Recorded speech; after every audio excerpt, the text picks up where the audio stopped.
కొద్దిసేపట్లో దాయాదుల పోరు ప్రారంభం కాబోతుంది. భారత్ పాకిస్తాన్ల మధ్య దుబాయ్ వేదికగా ఛాంపియన్స్ ట్రోఫీస్లో మ్యాచ్ జరగబోతుంది. సో దీనికి సంబంధించి 2017 నుంచి ప్రతీకారం తీర్చుకుంటుందని చెప్పేసి క్రికెట్ అభిమానులు ఎదురు చూస్తున్నారు. ఈ మ్యాచ్ కోసం కేవలం దేశమే కాదు ప్రపంచవ్యాప్తంగా ఎంతో ఆసక్తిగా ఎదురు చూస్తున్నారు. సో భారత్కు ఉన్నటువంటి అవకాశాలు ఏంటి, పాకిస్తాన్లో ఉన్నటువంటి మైనస్లు ఏంటి, ప్లస్లు ఏంటి, సో ఓవరాల్గా ఈ మ్యాచ్ ఎలా ఉండబోతోంది, దీనిపైన ప్రత్యేక చర్చా కార్యక్రమం. ప్రస్తుతం మనతో పాటు చర్చా కార్యక్రమంలో పాల్గొంటున్నవారు కార్తిక్ యనమండ్ర గారు, ప్రముఖ క్రికెట్ విశ్లేషకుడు, వై వెంకటేష్ గారు, ఆంధ్ర అండర్-23 మెన్స్ టీమ్ మేనేజర్ గారు, వైజాగ్ నుంచి పాల్గొంటున్నారు. విజయ్ మహాది గారు క్రికెట్ అనలిస్టు, వ్యాఖ్యాత, ఆయన మంతద నుంచి మనకి జూమ్లో జాయిన్ అయ్యారు. సో నమస్కారం సార్. నమస్కారం. సో ప్రస్తుతం కార్తిక్ గారు, ఈ ఉన్నటువంటి ప్రస్తుతం ఈ ఛాంపియన్స్ ట్రోఫీలో భారత్కు ఉన్నటువంటి అవకాశాలు ఏంటి, ఇంప్రూవ్ చేసుకోవాల్సిన అంశాలు ఏంటి, ఈ రోజు మ్యాచ్ ఏ విధంగా ఉండబోతోంది కార్తిక్ గారు? అంటే మనము కంపారిటివ్లీ చూసుకుంటే ఏంటంటే లైక్ ఇండియా చాలా మంచి స్ట్రాంగ్ పొజిషన్లో ఉంది పాకిస్తాన్తో కంపేర్ చేస్తే. ఎందుకంటే ఆల్రెడీ మొన్న ఒక మ్యాచ్ గెలవటం అయ్యింది బంగ్లాదేశ్తో. సో అఫ్కోర్స్ లైక్ పిచ్ కొంచెము స్లో పిచ్ ఉండటము కొంచెం కీ రోల్ ప్లే చేస్తుంది కాబట్టి there is always a challenge. But India చాలా మంచి పొజిషన్లో ఉంది, బౌలింగ్ డిపార్ట్మెంట్లో కానివ్వండి, బ్యాటింగ్ డిపార్ట్మెంట్లో, ఈవెన్ మిడిల్ ఆర్డర్లో మొన్న మ్యాచ్లో కేఎల్ రాహుల్ రానిచ్చటం కూడా ఒక మంచి అడ్వాంటేజ్గా అయ్యింది. సో ఓవరాల్ చూసుకుంటే పాకిస్తాన్తో కంపేర్ చేస్తే India is in a very good position right now. So మీరు చెప్పినట్టు నిన్న ఆల్రెడీ ఒక మ్యాచ్ మనం దుబాయ్లో ఆడామన్నారు, కానీ నిన్న కోచ్ మాట్లాడినప్పుడు గతంలో పాకిస్తాన్ ప్రీమియర్ లీగ్ పిఎస్ఎల్ ఆడాను, తర్వాత పాకిస్తాన్ సూపర్ లీగ్ ఆడారు, తర్వాత గతంలో కూడా చాలా లీగ్లు అక్కడ జరిగాయని చెప్పేసి అని నిన్న కోచ్ చెప్పడం జరిగింది జావేద్. సో దీన్ని బట్టి చూస్తే వాళ్ళకు కూడా కొంత పిచ్లు అలవాటున్నాయి అనుకోవచ్చా? ఎగ్జాక్ట్లీ, ఎందుకంటే పాకిస్తాన్ ఎప్పుడైతే టూర్స్ వాళ్ళకి ఇంటర్నేషనల్ టూర్స్ పాకిస్తాన్లో కావట్లేదో they consider Dubai as their pitch. So చాలా మ్యాచెస్ ఆడిన ఎక్స్పీరియన్స్ పాకిస్తాన్కి అయితే ఉంది. బట్ మనం కంపారిటివ్లీ చూసుకుంటే ఏంటి అంటే పాకిస్తాన్ వాళ్ళ బ్యాటింగ్ కానివ్వండి, బౌలింగ్ పొజిషన్ కానివ్వండి, it's not in a great situation at this moment. ఎందుకంటే లైక్ షహీన్ అఫ్రీడీ ఫెయిల్ అవ్వటం అనేది బౌలింగ్ డిపార్ట్మెంట్లో వాళ్ళకి చాలా ఒక పెద్ద డిసడ్వాంటేజ్ లా. ఈవెన్ హారిస్ రౌఫ్ వీళ్ళిద్దరూ ఎక్స్పీరియన్స్డ్ బౌలర్స్ అయ్యింది, వాళ్ళు ఫెయిల్ అవుతూ వస్తున్నారు. సో బౌలింగ్ డిపార్ట్మెంట్లో అదొక చిన్న కన్సర్న్ ఉంది. అండ్ క్వాలిటీ స్పిన్నర్స్ లేకపోవటం అనేది ఇంకో డిసడ్వాంటేజ్ వాళ్ళకి. తర్వాత బ్యాటింగ్ డిపార్ట్మెంట్లో వాళ్ళు మేజర్గా రిజ్వాన్ లేకపోతే లైక్ ఫస్ట్ 2 బ్యాటర్స్ మీద ఎక్కువ డిపెండ్ అయి ఉన్నారు. అండ్ వాళ్ళకి బాబర్ ఆజం రానియకపోవటము. సో ఇవన్నీ వాళ్ళకి కన్సర్న్ చేస్తున్న ఒక చిన్న ఇష్యూ అని చెప్పచ్చు పాకిస్తాన్కి అట్ దిస్ మూమెంట్. సో ఇవాళ పిచ్ ఒక రకంగా ఇండియాకు కూడా అలవాటైన పిచ్, ఎందుకంటే ఇంత ముందర ఐపీఎల్ మ్యాచెస్ ఇవన్నీ ఆడారు కాబట్టి. బట్ ఇంట్రెస్టింగ్ పార్ట్ ఏంటి అంటే ఇవాళ మన బౌలింగ్ డిపార్ట్మెంట్, బ్యాటింగ్ డిపార్ట్మెంట్ని కూడా వాళ్ళు ఎదుర్కోవాలి. ఇంత ముందర ఓన్లీ బ్యాటింగ్ ఉండేది, ఇప్పుడు బౌలింగ్ డిపార్ట్మెంట్ కూడా ఇండియాది అంతే స్ట్రాంగ్ ఉంది కాబట్టి it's going to be very interesting. Sir Venkatesh garu, ముఖ్యంగా 2017లో ప్రతీకారం తీసుకుంటారని విపరీతంగా సోషల్ మీడియాలో ట్రోల్స్ అవుతున్నాయి, దాని మీద ప్రతీకారం తీసుకున్నాను. క్రికెట్ అమ్మాయిలు ఎంతగానో దీనికోసం ఎదురు చూస్తున్నారు. నిజంగానే హై వోల్టేజ్ మ్యాచ్ ఇది అనుకోవచ్చు. ఈ సూపర్ సండే రోజు ఒక సూపర్ విక్టరీ కొట్టుద్దని అందరూ ఆశిస్తున్నారు. కానీ ఇప్పుడు భారత్లో ఉన్నటువంటి అంటే అక్కడ ఉన్నటువంటి కండిషన్స్ ఏంటి, పిచ్ కండిషన్స్ ఏమిగా ఉండొచ్చు, ఒకవేళ టాస్ ఏ విధంగా మలుపు తిప్పొచ్చు? ఎస్, మీరు అన్నది 100% అండి. వరల్డ్ వైడ్గా కూడా ఇది 100% హై వోల్టేజ్ మ్యాచ్ ఇది. సో కాకపోతే ఏంటంటే మీకు ఒక విషయం ఉందండి, పాకిస్తాన్ ఇండియా మ్యాచ్ అనగానే డిఫరెంట్ సిచ్యువేషన్ అక్కడ క్రియేట్ అవుతుందండి. సో అది దుబాయ్లో జరుగుతుంది కాబట్టి రెండు టీంలకి, రెండు ఏషియన్ రీజన్లో ఉన్నాయి కాబట్టి రెండు టీంలకి అలవాటైన దుబాయ్ వికెట్ అది. సో దానివల్ల ఏంటంటే ఇప్పుడు ప్రజెంట్ మొన్న బంగ్లాదేశ్తో మ్యాచ్ చూస్తుంటే స్టార్టింగ్లో వాళ్ళు కూడా ఒక 20 ఓవర్స్ వరకు చాలా ఇబ్బంది పడ్డారు, ఎందుకంటే స్టార్టింగ్ డ్యాంప్ అనేది ఉంటుంది. సో తర్వాత రాబోసరికి అది వికెట్ డ్రైగా తర్వాత బ్యాటింగ్ ఈజీ అయింది. బట్ అలాగా డ్యూ కారణంగా night day and night match కాబట్టి ఫ్లడ్ లైట్స్ ఆన్ అయిన తర్వాత నైట్ అయిన తర్వాత డ్యూ కారణంగా వికెట్ అనేది స్లో అవుతుంది కాబట్టి సో దాని ప్రకారంగా మనం ఇండియా పొజిషన్ సిచ్యువేషన్ బట్టి ఆడితే బాగుంటుంది. సో టాస్ గెలిచి ఫస్ట్ బ్యాటింగ్ అనేది కంపల్సరీ తీసుకోవాల్సిన పరిస్థితి ఉంది. ఎందుకంటే లాస్ట్ టైం బంగ్లాదేశ్ తోటి సో చేస్ చేసినప్పుడు కూడా బంగ్లాదేశ్ కూడా చాలా ఇబ్బంది పడింది టీము. సో ఎందుకంటే వికెట్ అనేది స్లో అయిపోయింది. సో దానివల్ల ఫస్ట్ బ్యాటింగ్ తీసుకుంటారని నేను ఆశిస్తున్నాను. సో నో ప్రాబ్లం అండి, ఇందులో టాస్ అనేది కీలకం ఉంది. బట్ నో ప్రాబ్లం, ఇందులో చేసైనా పర్లేదు ఇండియాకి. ఎందుకంటే పొజిషన్ వాళ్ళు ఇప్పుడు చూస్తుంటే బాబర్ ఆజం అంత ఫామ్లో లేడు, రిజ్వాన్ కూడా ఫామ్లో లేడు. సో కాకపోతే వీళ్ళందరూ కూడా ఫామ్లో ఉన్నా కూడా వాళ్ళు న్యూజిలాండ్ తోటి మ్యాచ్ ఆడిన తీరు చూస్తుంటే వాళ్ళు కొంచెం అండర్ ప్రెషర్లో అయితే ఉన్నారు. సో అందులో ఇండియా అనుభవసరికి ఇంకా 100%లోకి రావడానికి ఛాన్సెస్ ఉన్నాయి కాబట్టి సో ఇండియా మీద పాకిస్తాన్ మీద 100% మన పై చేయి ఉంటుంది ఇండియా. కాకపోతే ఇందులో నేను రోహిత్ శర్మ కీ రోల్ ఇవాళ ప్లే అయితే చేస్తాడు. ఎందుకంటే రోహిత్ శర్మ స్టార్టింగ్ అటాకింగ్ అనేది చాలా ఇంపార్టెంట్. వాళ్ళు షైన్ ఆఫ్రిది అవనండి, వాళ్ళ యొక్క బ్యాటింగ్ బౌలింగ్ యొక్క పొజిషన్ ఇప్పుడు కూడా రోహిత్ బ్రేక్ చేయడానికి ట్రై చేస్తాడు. అది కానీ బ్రేక్ చేస్తే గిల్కి, కోహ్లీకి వీళ్ళందరికీ చాలా బ్యాటింగ్ అనేది ఈజీ అయిపోతుంది. శ్రేయస్ అయ్యర్ ఫుల్ ఫామ్లో ఉన్నాడు, మన కేఎల్ రాహుల్ ఫామ్లో ఉన్నాడు. మనకి మేజర్ అంటే మెయిన్ గిల్ ఫుల్ ఫామ్లో ఉన్నాడు, 2 100s కొట్టడం వల్ల.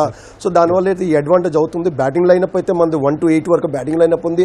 ఇద్దరు ఆల్రౌండర్ జడేజా తీసుకోండి, అక్షర్ పటేల్ తీసుకోండి, మన హార్దిక్ పాండ్యా తీసుకోండి, ముగ్గురు మనకి ఆల్రౌండర్స్ ఉన్నారు కాబట్టి పొజిషన్ అంతే చాలా బాగుంటుంది. టాస్ అయితే కీలకం అనేది పొజిషన్ అయితే, ఎందుకంటే 2 టీంల మధ్యన టాస్ అనేది కీలకం. సో ఎవరైతే టాస్ తీసుకుంటారో మన మ్యాచ్ ప్రకారం చూస్తుంటే బ్యాటింగ్ తీసుకుంటే బెటర్ అనేసి ఒక ఐడియా ఉంది. ఎందుకంటే స్టార్టింగ్ ఒక 15 overs రోహిత్ శర్మ అండ్ గిల్ కొంచెం జాగ్రత్తగా ఆడుతుంటే, ఎందుకంటే డ్యాంప్ ఉంటుంది కాబట్టి. సో తర్వాత మళ్ళీ ఈజీగా హ్యాపీగా మనం ఆడుకోవచ్చు బ్యాటింగ్ లైన్. సో 100% మన పై చేయి ఉంటుందండి పాకిస్తాన్ మీద ఎట్టి పరిస్థితి. ఎందుకంటే వాళ్ళు 100%లో ఉన్నారు, మనం కూడా మన బంగ్లాదేశ్తో మ్యాచ్ గెలిచాం కాబట్టి ఫుల్ ఉత్సాహంతో ఉన్నారు. సో 100% గెలుస్తుందని ఆశిస్తున్నానండి. రైట్. విజయ్ గారు, ముఖ్యంగా రోహిత్ శర్మ గ్రేట్ ఫామ్లో ఉన్నారు. లాస్ట్ ఇంగ్లాండ్తో జరిగినటువంటి మ్యాచ్లో సెంచరీ కొట్టారు. తర్వాత మొన్న మ్యాచ్లో కూడా 41 చేశారు. గిల్ కూడా అద్భుతంగానటువంటి పార్ట్నర్షిప్ ఇస్తున్నారు. సో ఒకవేళ 10 ఓవర్లు కనుక నిలబడి ఉంటే, రోహిత్ శర్మ నిలబడి ఉంటే ఒక విధ్వంసం అని మనకి బాగా తెలుసు. సో ఎలా ఉండబోతుంది వీళ్ళిద్దరు కాంబినేషన్, ఎలా ఉండబోతుంది? ఒకవేళ కనుక టాస్ గెలిచి మొదట బ్యాటింగ్ చేస్తే వీళ్ళిద్దరు పార్ట్నర్షిప్ ఏ విధంగా ముందుకు వెళ్తారు, ఎంత స్కోర్ చేయగలుగుతారు? దాంతోపాటుగా కోహ్లీ కూడా ఈ మ్యాచ్లో పుంజుకుంటారంట.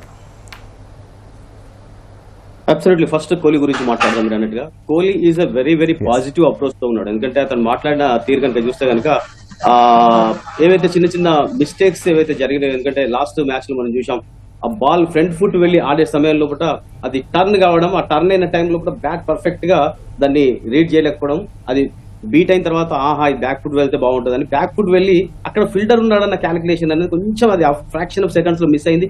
స్ట్రైట్ టు ది ఫిల్డర్, గల్లీలో క్యాచ్ ఇచ్చాడు. సో అలాంటి మిస్టేక్స్ ఏవి లేకుండా కూడా పాజిటివ్ 100% పాజిటివ్ అప్రోచ్ తోటి తన యొక్క వర్డ్స్ అనేవి వినిపించినాయి. తర్వాత మీరు అన్నట్టుగా ఓపెనింగ్ పేర్ ఎప్పుడు కూడా మనం మొదటి నుంచి ఇప్పటి వరకు కనుక చూస్తే కనుక ఇండియా ఈజ్ ఓపెనింగ్ పేర్ లో చాలా చాలా స్ట్రాంగ్.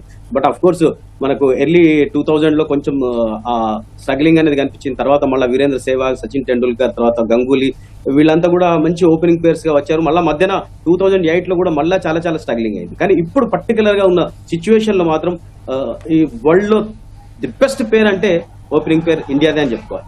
ఎందుకంటే 2 కాదు 3 కాదు 4 పేరు ప్రస్తుతం ఉన్న పేరు లోపల రోహిత్ శర్మ వండర్ఫుల్ గా ఎక్సలెంట్ గా ఆడుతున్నారు. మీరు చెప్పినట్టుగా ఆ టచ్ గానీ, ఆ ఊపు గానీ, ఆ ఫామ్ గానీ ఎక్సలెంట్ గా కొనసాగుతుంది. బట్ రీసెంట్ పాస్ట్ కొన్ని సందర్భాల్లో అతను స్కోర్ ఎక్కువ చేయలేకపోయాడు. బట్ లాస్ట్ మ్యాచ్ లో చూసాం, ఆ టచ్, ఆ ఊపు, ఎక్సలెంట్ గా ఆ మొమెంటం అనేది తీసుకురావడం అనేది చూసాం. శుభ్మన్ గిల్ చెప్పే అవసరం లేదు, వండర్ఫుల్ గా తన యొక్క కూల్ మైండ్ తోటి ఎక్కడ కూడా టెంప్టేషన్ గురి కాకుండా పర్ఫెక్ట్ గా క్లాసిక్ షాట్స్ తోటి ముందు కొనసాగుతున్నారు. వీళ్ళిద్దరూ మీరు చెప్పినట్టుగా 10 overs కనుక ఉంటే ఒక విధ్వంసం అనేది ఫ్లడ్ లైట్స్ వెలుగులో ఒక పరుగుల వరద వర్షం మనం చూసే అవకాశం ఉంటుంది.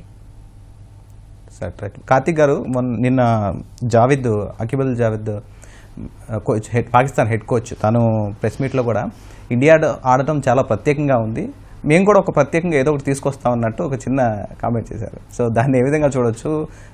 దాంతోపాటు మన విజయ్ గారు చెప్పినట్టు రోహిత్ శర్మ ఏరియల్ షాట్స్ ఎక్కువ కొట్టడానికి ట్రై చేస్తారు పోస్ట్ పవర్ ప్లేలో, దాంతోపాటు గ్రౌండ్ నలుమూలలో షాట్స్ కొట్టడానికి శుభ్మన్ గిల్ ట్రై చేస్తారు. సో ఆయన చెప్పిన మాటలతో పాటు ఇది ఏ విధంగా చూడొచ్చు? అంటే ఫస్ట్ అకీబ్ జావేద్ ఇష్యూ తీసుకుంటే ఏంటంటే it's a mental game what they are trying to play. ఎందుకంటే వాళ్ళు ఇప్పుడు బ్యాక్ స్టెప్ లో ఉన్నారు కాబట్టి ఇండియాతో కంపేర్ చేస్తే they know they can only do the mental game right now. అంటే ఎందుకంటే వాళ్ళ మెంటల్ గేమ్ ఆడి కొంచెం ఏమైనా మెంటల్గా వాళ్ళు ఇండియాని ఏమైనా ప్రెజర్ కొద్ది కార్నర్ చేయగలితే వాళ్ళు ఏమైనా అడ్వాంటేజ్ తీసుకోవచ్చేమో అని ఒక చిన్న దీంట్లో ఉన్నారు. ఎందుకంటే నిన్న Aqib Javed just a day before Saqlain Mushtaq కూడా బీసీసీఐని తిట్టడము like the way we did and everything అనేది. సో ఇదంతా నాకు తెలిసినంత వరకు వాళ్ళకున్న నెగటివ్స్ని ఒక రకంగా వాళ్ళు కప్పుబూచుకోవడానికి ఇవన్నీ ఒక మెంటల్ గేమ్ స్టార్ట్ చేశారని నేను అనుకుంటున్నా. It's going to be more interesting, ఎందుకంటే ఇండియా పాకిస్తాన్ అంటే ఎప్పుడు మనకు తెలిసి ఎలా ఉంటుందో. అండ్ నెక్స్ట్ ఇందాక విజయ్ గారు absolutely right, what he told is absolutely right. Like Rohit Sharma చాలా మంచి ఫామ్లో ఉన్నాడు, గిల్ చాలా మంచి ఫామ్లో ఉన్నాడు. సో అండ్ ఇందాక విజయ్ గారు చెప్పినట్టు we have the best opening pair. Always మనకి చాలా మంచి ఓపెనింగ్ పెయిర్స్ ఉంటూ ఉన్నాయి. And this is been one of the best players అని చెప్పొచ్చు. వాళ్ళిద్దరి మధ్యలో లైక్ గిల్ మధ్యలో రోహిత్ శర్మ మధ్యలో like the way they are making the runs, understanding level and everything, it is pretty good. So మనము ఒక అగ్రెసివ్ మ్యాచే చూస్తాము రోహిత్ శర్మ దగ్గర నుంచి. We are not going to see a very nominal match. కానీ ఒక చిన్న ప్రాబ్లం రోహిత్ శర్మతో ఏంటి అంటే ఫస్ట్ ఫ్యూ ఓవర్స్ ఎప్పుడు లెఫ్ట్ ఆర్మ్ సీమర్ ఎప్పుడైతే ఉంటాడో లైక్ లెగ్ బిఫోర్ యూజువల్గా దొరికేస్తూ ఉంటాడు. అదొక్కటి జాగ్రత్తగా పడగలితే లైక్ ఫస్ట్ ఒక 4-5 overs I think he's through. ఇంకా like India I think runs అనేది చాలా మంచిగా కంటిన్యూ అవుతుంది. సార్ వెంకటేష్ గారు, సార్ కార్తిక్ గారు చెప్పినట్టు విషయం ఏంటంటే ఇప్పుడు లెఫ్ట్ హార్మ్ సీమర్స్ తోటి కొంచెం ఇబ్బంది ఉందని చెప్పేసి అన్నారు. So Pakistan opener pace bowling తను షైన్ షాఫ్రీ చేస్తారు. సో లాస్ట్ మ్యాచ్లో అంటే న్యూజిలాండ్ మ్యాచ్లో మనం చూసినప్పుడు వికెట్స్ ఏం తీకపోయినా కానీ బట్ అతనిపై ఇండియా మీద అతనికి మంచి రికార్డే ఉంది గతంలో ఛాంపియన్ ట్రోఫీ సంబంధించి 2017లో కూడా. సో దాన్ని ఏ విధంగా ఎదుర్కోవచ్చు అంటారు రోహిత్ శర్మ అండ్ గిల్? కార్తిక్ గారు చెప్పినట్టుగా స్టార్టింగ్ ఇనిషియల్ ఓవర్స్లోని ఏదైతే అవుట్ ఆఫ్ ది ఆఫ్ స్టంప్లు వెళ్ళి ఎక్కువ ఈ లెఫ్ట్ హ్యాండ్ బౌలర్స్ ఏంటంటే అటాక్ చేస్తుంటారు. సో ఈ టైంలో ఏంటంటే ఛాన్సెస్ దొరకడానికి ఛాన్సెస్ ఉన్నాయి. బట్ కాకపోతే ఏంటంటే స్టార్టింగ్ 10 ఓవర్స్ ఇప్పుడు విజయ్ గారు చెప్పినట్టుగా ఫస్ట్ 10 ఓవర్స్కి జాగ్రత్తగా కొంచెం ఆడగలిస్తే మరి తర్వాత వికెట్ ఆల్మోస్ట్ ఆ డ్యాంప్ అనేది ప్రాబ్లం వికెట్ ఫ్లాట్ అవుతుంది, ఆటోమేటిక్గా బ్యాట్ మీదకి వస్తుంది. కాబట్టి హ్యాపీగా రోహిత్ శర్మ ఆడగలడు. ఆ స్టార్టింగ్ 10 ఓవర్స్ కొంచెం జాగ్రత్తగా ఆడితే బెటర్. ఎందుకంటే గిల్ ఆల్మోస్ట్ అది ప్రాబ్లం లేదు, ఎవరి సింగిల్ రొటేట్ చేస్తున్నాడు, స్టార్టింగ్ నుంచి అటాక్ చేయడం కాకుండా కూల్గా ఆడుతున్నాడు విజయ్ గారు చెప్పినట్టుగా. సో అందువల్ల ఏంటంటే రోహిత్ శర్మ కొంచెం ఈ 10 ఓవర్స్ జాగ్రత్తగా కొంచెం కానీ నిలబడగలిగితే 100% మనకి స్కోర్ అనేది ఒక 15 ఓవర్స్లోనే 75, 80 స్కోర్ వస్తే మనం ఆటోమేటిక్గా పెద్ద స్కోర్కి వెళ్ళడానికి ఛాన్సెస్ ఉన్నాయి. సో ఇంకోటి ఏంటంటే ఈ వికెట్ మీద మనం అంత స్కోర్ వస్తుందని కూడా ఆశించలేము, ఎందుకంటే వికెట్ పొజిషన్ చాలా స్లోగా ఉంది. సో 250, 260, 270, 280 వరకు కూడా మనకి మంచి స్కోర్ అవుతుంది. కాబట్టి సో స్టార్టింగ్ 15 ఓవర్స్ కొంచెం జాగ్రత్తగా వికెట్ కోల్పోకుండా మనం ఆడగలిగితే చాలా బాగుంటుంది. ఎందుకంటే కోహ్లీ అనేది పాకిస్తాన్ మీద ఎప్పుడు కూడా విజృంభిస్తాడు. ఎందుకంటే లాస్ట్ వరల్డ్ కప్లో T20 వరల్డ్ కప్లో చూసుకుంటే ఫామ్లో లేకపోయినా కూడా మళ్ళీ T20లో మళ్ళీ 82 రన్స్ కొట్టి మళ్ళీ పాకిస్తాన్ మీద అధిగమించడం జరిగింది. ఎందుకంటే ఇప్పుడు కూడా పాకిస్తాన్ మీద కోహ్లీ ఆడడానికి చాలా ఎక్కువ కసిగా ఆడతాడు, ప్లస్ చాలా జాగ్రత్తగా ఆడతాడు, స్కోర్ కొట్టడానికి కూడా చూస్తాడు. కాబట్టి సో కోహ్లీకి ప్లస్ నెక్స్ట్ వచ్చే బ్యాట్స్మెన్ చాలా ఈజీగా వచ్చి శ్రేయస్ అయ్యర్ కానీ ఇలాంటి ఫామ్లో ఉన్నారు. సో అందువల్ల స్టార్టింగ్ మాత్రం కొంచెం కాకపోతే జాగ్రత్తగా 10 ఓవర్స్ మాత్రం కొంచెం జాగ్రత్తగా ఆడితే బెటర్ అనేసి నేను అనుకుంటున్నాను. సార్ ముఖ్యంగా విజయ్ గారు, మనకి ఎప్పటి నుంచో కూడా గ్రేటెస్ట్ ఫినిషర్స్ కొన్నాళ్ళ పాటు లేరు, తర్వాత ఇప్పుడు మనకున్నట్టు గ్రేటెస్ట్ ఫినిషర్స్ ఉన్నారు మిడిల్ ఆర్డర్స్లో కావచ్చు, లోవర్ ఆర్డర్లో కావచ్చు. సో ఒకవేళ కనుక టాప్ ఆర్డర్ ఒకవేళ వైఫల్యమైనా సరే ఈ middle order and lower order ఏ విధంగా పర్ఫామ్ చేయొచ్చు ఈ మ్యాచ్లో? మనకు ఒకప్పుడు చాలా చాలా ప్రాబ్లమ్స్ మనము ఎదుర్కొన్నాం. యాక్చువల్గా టు బి ఫ్రాంక్ చెప్పాలంటే ఇండియా గ్రేట్ విక్టరీస్ ఇప్పటి వరకు సాధించింది క్రికెట్ హిస్టరీలో కనుక చూస్తే కనుక టాప్ ఆర్డర్ తోటి. ఎందుకంటే మిడిల్ ఆర్డర్ అంత పెద్ద స్ట్రాంగ్ ఎప్పుడు కూడా కనిపించలేదు. కపిల్ దేవ్ జమానాలో కపిల్ దేవ్ ఒకటి మాత్రం ఫినిషర్ గా వండర్ఫుల్ గా ఆడాడు. బట్ ఈ మధ్య కాలంలో అంటే 2019 నుంచి ఇప్పటి వరకు చూస్తే కనుక గ్రేట్ ఫినిషర్స్ మనకు మిడిల్ ఆర్డర్ లో ఉన్నారు. అందులోకి రవీంద్ర జడేజా మనకు తెలుసు 2019 ఆ సెమీఫైనల్ ఇప్పటికి కూడా ఎప్పుడు కూడా మర్చిపోం. కన్సిక్యూటివ్ విక్టరీస్ తోటి ఇంగ్లాండ్ తోటి బర్మింగమ్ లో జరిగిన మ్యాచ్ లో పర్టికులర్ గా ధోని తోటి ఆడుతున్న సమయం లోపల ఆ ఫినిషింగ్ అనేది చివరి వరకు చేయలేకపోయారు. సో ఆ స్ట్రగ్లింగ్ అనేది కొంచెం 2019 వరకు మనం చూసాం. బట్ అఫ్ కోర్స్ ధోని లాంటి ఒక ఛాంపియన్ క్రికెటర్ మిడిల్ ఆర్డర్ తోటి ఉన్నప్పుడు ఆ ఫినిషింగ్ మనం చూసాం 2011 వరల్డ్ కప్ లో. దాని తర్వాత ఇప్పుడు మాత్రం అలాంటి సందర్భాలు అయితే ఇండియన్ టీమ్ లోనైతే లేవు. ఈవెన్ అటు మనం మొహమ్మద్ షమీ దాకా కూడా చూస్తే కనుక దాదాపు 2-3 ఓవర్లలో మెరుపులు మెరిపించి 20-30 రన్స్ సాధించే ఆ కెపాసిటీ ఉన్న ప్లేయర్స్ ఉన్నారు. మెయిన్ గా అలాంటి పరిస్థితి అయితే రాదు, ఎందుకంటే ఉన్న టీం చాలా చాలా వండర్ఫుల్ టీం. ఇంత మంచి టీం అయితే నేను అనుకుంటా ఎక్స్పెక్టేషన్ ఈ ఛాంపియన్స్ ట్రోఫీ లోపల ఏ టీం కూడా లేదు. ఎందుకంటే మనకు శుభ్మన్ గిల్, రోహిత్ శర్మ, విరాట్ కోహ్లీ, శ్రేయస్ అయ్యర్, ఇలా హార్దిక్ పాండ్యా ఎక్సలెంట్ అంటే ఎక్సలెంట్. అంత దాకా రానే రాదు నాకు తెలిసి. డెఫినెట్ గా opening well begun half done అంటాం కదా, మొట్టమొదటి ఓపెనింగ్ పేరు లేకుంటే ఫస్ట్ 1-2-3 వికెట్స్ లో కనుక ఒక బిగ్ స్కోర్ టోటల్ కనుక పాకిస్తాన్ ముందు ఉంచగలిగితే మాత్రం పాకిస్తాన్ కు టఫ్ సిచ్యువేషన్ ఉంటుంది, అందులో మాత్రం సందేహం లేదు. సార్ కార్తిక్ గారు, ఈ బౌలింగ్ డిపార్ట్మెంట్లో ఏమైనా చేంజెస్ చేసే అవకాశం ఉందా? అంటే మనకి లెఫ్ట్ హ్యాండ్ సీమర్స్ లేరు, సో ఒకవేళ హర్షదీప్ని దీంట్లో తీసుకునే అవకాశం ఉందా? మళ్ళీ వరుణ్ చక్రవర్తిని ఏమైనా ప్లేస్ చేసే అవకాశం మనకి ఏమైనా ఉందా ఈ మ్యాచ్లో? ఎగ్జాక్ట్లీ. అంటే నేను అనుకుంటున్న దాని ప్రకారము హర్షదీప్ సింగ్ ని తీసుకుని వచ్చి రానాని కూర్చోబెడతారు. అండ్ కుల్దీప్ యాదవ్ ప్లేస్ లో నాకు తెలిసినంత వరకు వరుణ్ చక్రవర్తిని తీసుకుని వస్తారని అనుకుంటున్నా. బికాజ్ మనకి అంటే Jadeja, Axar Patel left arm spinners, and even like Kuldeep కూడా లెఫ్ట్ ఆర్మ్ స్పిన్నర్. అండ్ వాళ్ళు ఇంకొకటి, పాకిస్తాన్ చాలా చక్కగా ఆడగలుగుతుంది స్పిన్. అందుకనే ప్రాబబ్లీ కుల్దీప్ యాదవ్ ప్లేస్ లో నాకు తెలిసినంత వరకు లెగ్ స్పిన్నర్ లైక్ వరుణ్ చక్రవర్తిని తీసుకుని వచ్చే ఒక చిన్న ఛాన్స్ అయితే ఉంది. అండ్ రానా ప్లేస్ లో హర్షదీప్ సింగ్ ని తీసుకుని వచ్చే ఒక చిన్న ఛాన్స్ అయితే అనుకుంటున్నాం. సో చర్చా కార్యక్రమంలో ఒక చిన్న విరామం తీసుకుందాం. వెంకటేష్ గారు, ప్రస్తుతం ఈ వాళ్ళ బ్యాటింగ్ ఆర్డర్లో ప్రస్తుతం ఫకర్ జమాన్ కీలకంగా ఉన్నటువంటి వ్యక్తి. అతను లాస్ట్ టైం గాయం కారణంగా వైదొలగడం జరిగింది. సో ఈ టీం ఏమైనా అతని ప్లేస్లో ఎవరిని తీసుకొచ్చే అవకాశం కనిపిస్తుంది? అందులో ఉన్నటువంటి ఉల్హక్ని ఏమైనా తీసుకొచ్చే అవకాశం కనిపిస్తుందా? సో ఆ ప్లేస్లో ఎవరిని భర్తీ చేయగలరు? సో వాళ్ళు టీము లైనప్లో కూడా చూస్తుంటే మన బాబర్ కానీ, రిజ్వాన్ కానీ, ఇమాముల్ కానీ ఇవందరూ ఉన్నారు. సో కాకపోతే మాత్రం ఇక మీకు చేంజింగ్ ఫకర్ అనేది ఫామ్లో వచ్చేస్తారండి వీళ్ళు. ఎందుకంటే ఇండియాకి అగేన్స్ట్గా ఆడుతున్నప్పుడు ప్రజెంట్ సిచ్యువేషన్ ఏంటంటే ఆడిపిస్తారండి వాళ్ళు. ఎందుకంటే వీళ్ళంతా ఇండియన్ దీనిలో ఐడియా అలవాటు పడిపోయి ఉన్నారు, ఐడియా ఉంది కాబట్టి ఛాన్సెస్ ఉన్నాయండి. టీం అయితే వాళ్ళైతే చేంజ్ చేయరండి నేను అనుకుంటున్నాను. ఎందుకంటే వాళ్ళు అంతకుమించి చేంజ్ చేయడానికి కూడా వాళ్ళకి కూడా పొజిషన్ అనేది కనబట్టలేదు. కాకపోతే ఏంటంటే వాళ్ళు బౌలింగ్ లైనప్ అనేది సేమ్ పొజిషన్లో ఉంచుతారు. ఎందుకంటే అటాకింగ్ అనేది బాగుంది. షాహిన్ అఫ్రిది కానీ లేకపోతే మన మొత్తం టోటల్ లైనప్ అంతా కూడా బాగుంది. సో దానివల్ల ఏంటంటే వాళ్ళైతే చేంజ్ చేయడానికి ఛాన్సెస్ లేదండి. బ్యాటింగ్ లైనప్ అయితే సేమ్ ఉంచుతారనేసి మేము అనుకుంటాం. అలాగే మీరు అన్నట్టుగా ఇండియన్ చేంజింగ్ అయితే మీకు తెలిసి పొజిషన్స్ తెలిసి ఇందాక మన కార్తిక్ గారు అన్నట్టుగా హర్షదీప్ని రావడానికి ఛాన్సెస్ ఉన్నాయి మన దీని బట్టి రానా బదులు. సో ఆ ఛాన్సెస్ ఉన్నాయండి, అంతేనండి. ఇంకా అంతకుమించి చేంజింగ్స్ అయితే ఉండండి. సేమ్ టీమ్స్ అయితే ఆడతాయండి ఇవాళ. సార్ విజయ్ గారు, ముఖ్యంగా వైట్ బాల్ క్రికెట్లో అండ్ రోహిత్ని, కోహ్లీని కొట్టేవాళ్ళు లేరంటారు. వాళ్ళిద్దరూ కూడా వైట్ బాల్ క్రికెట్లో వాళ్ళని మించిన వారు లేరంటారు. సో దాదాపు కోహ్లీ ఇంకొక 15 రన్స్ చేస్తే 14,000 రన్స్ మైలురాయిని దాటుతారు. మొన్న అవ్వాల్సింది అది మిస్ అయింది. సో దీంట్లో దాదాపు గ్రేటెస్ట్ నాక్ ఆడతాడంటారా ఈ మ్యాచ్లో కోహ్లీ గురించి?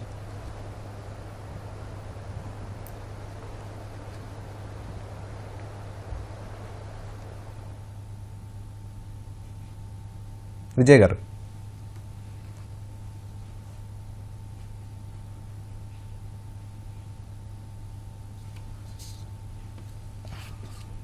విజయ్ గారు చెప్పండి.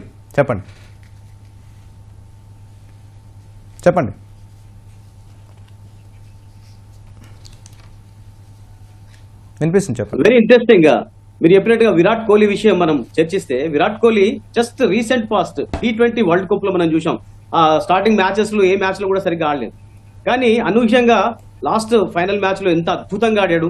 సో అందుకే ఈ ఛాంపియన్ క్రికెటర్స్ ఎప్పుడు కంబ్యాక్ చేస్తారనేది మనం అస్సలు కూడా చెప్పడం. మీరు అన్నట్టుగా విరాట్ కోహ్లీ పాజిటివ్ మైండ్ తోటి, పాజిటివ్ అప్రోచ్ తోటి ఉన్నాడు. బిగ్ స్కోర్ డెఫినెట్ గా అతడు చేసే అవకాశాలు ఈ మ్యాచ్ లో పర్టికులర్ గా ఉంటాయి. అతడు కసితో ఉన్నాడు. పాకిస్తాన్ తోటి ఎప్పుడు కూడా వండర్ఫుల్ గా ఆడతాడు. ఆ రాఫ్ బౌలింగ్ లో కొట్టిన సిక్సర్, ఇప్పటికి కూడా మెరిపించిన ఆ షాట్స్ అన్ని కూడా, అందులోకి పర్టికులర్ ఆ మిడాన్ మించి కొట్టిన సిక్సర్ ఇప్పటికి కూడా అందరూ కూడా చర్చిస్తూనే ఉన్నారు. ఈవెన్ గవాస్కర్ లాంటి గ్రేట్ క్రికెటర్ కూడా ఇలాంటి షాట్ నిజంగా చెప్పాలంటే అంత ఈజీగా ఆషామాషి కదా అని చెప్పిన విషయం మనం ఇప్పటికి కూడా మనం గుర్తు చేసుకోవాలి. సో వెరీ ఇంపార్టెంట్ ఏంటంటే మీరు చెప్పినట్టుగా విరాట్ కోహ్లీ, తర్వాత రోహిత్ శర్మ, తర్వాత శుభ్మన్ గిల్, శ్రేయస్ అయ్యర్, ఈ నలుగురు టాప్ ఆర్డర్ లో ఏ ఒక్కళ్ళిద్దరు కూడా టాప్ స్కోర్ కనుక చేస్తే కనుక ఇండియా వండర్ఫుల్ స్కోర్, ఒక స్టిఫ్ టార్గెట్ పాకిస్తాన్ ముందు ఉంచే అవకాశం ఉంటుంది. పాకిస్తాన్ కు స్ట్రగ్లింగ్ తప్పదు. ఎందుకు తప్పదంటే పాకిస్తాన్ దగ్గర కేవలం ఒక మంచి పార్ట్నర్షిప్ బిల్డప్ చేయాలంటే రిజ్వాన్ అండ్ బాబర్ ఆజం వీళ్ళ ఇద్దరు జోడీ. ఎందుకంటే అఫ్ కోర్స్ ఇమాముల్ హక్, ఇంతకుముందు మీరు అడిగారు ఫకర్ జమాన్ లేకపోవడం అనేది ఒక నిజంగా చెప్పాలంటే ఒక పెద్ద లోటు పాకిస్తాన్ కు. ఎందుకంటే లాస్ట్ ఛాంపియన్స్ ట్రోఫీ లోపల తను సెంచరీ చేశాడు. ఆ సెంచరీ చేసిన ఇంపాక్ట్ అనేది 300+ స్కోర్ చేసిన ఆ తీరు చూసాము అగైనెస్ట్ ఇండియా తోటి మెయిన్ గా. సో ఈ పాయింట్ ఆఫ్ వ్యూలో ఆలోచిస్తే కనుక డెఫినెట్ గా పాకిస్తాన్ కు మాత్రం ఒక బిగ్ స్కోర్ చేయాలి అంటే మాత్రం తాల్మేల్ అంటాం కదా, అలాంటి తాల్మేల్ కలిగిన ప్లేయర్స్ ఒక్కళ్ళిద్దరు మాత్రమే ఉన్నారు. అండర్స్టాండింగ్ తోటి చివరి వరకు ఫినిషింగ్ వెళ్లే అవకాశాలు చాలా తక్కువగా ఉన్నాయి. బట్ ఇండియన్ పాయింట్ ఆఫ్ వ్యూలో విరాట్ కోహ్లీ మీరు ఏదైతే ఆ మైల్ రాయలు అన్నారు కదా, ఆ మైల్ రాయ్ ఈ మ్యాచ్ లో డెఫినెట్ గా పూర్తి చేస్తాడు. సార్ విజయ్ గారు చెప్పినట్టు ఆ రాఫ్ వేసినటువంటి బౌలింగ్లో విడా నుంచి కొట్టినటువంటి షాట్ను పాకిస్తాన్ ఆ బౌలర్ మర్చిపోలేరు, పాకిస్తాన్ మొత్తం ఇప్పటివరకు ఎప్పుడు మర్చిపోలేదు.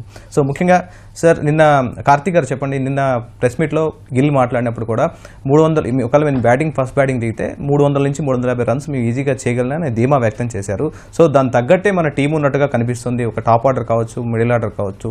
సో దాని తగ్గట్టుగా కనిపిస్తుంది. ఈ రోజు కనుక ఒక మొదటి టాస్ గెలిచి మొదట బ్యాటింగ్ తీసుకుంటే ఇండియా స్కోర్ దాదాపు అంత చేసే అవకాశం ఉందంటారా? సో అంటే ఈ పిచ్ ఎందుకంటే ఇనీషియల్ ఇందా నుంచి మనం డిస్కస్ చేస్తున్నట్టు అందరము ఇనీషియల్ ఫ్యూ ఓవర్స్ చాలా చక్కగా సపోర్ట్ చేస్తుంది, ఆ తర్వాత చాలా స్లో డౌన్ అయిపోతుంది పిచ్. సో నా ఉద్దేశంలో ఇందాక వెంకటేష్ సార్ చెప్పినట్టు కూడా లైక్ ఐ థింక్ 270, 280 అనేది చాలా మంచి స్కోర్ అవుతుంది.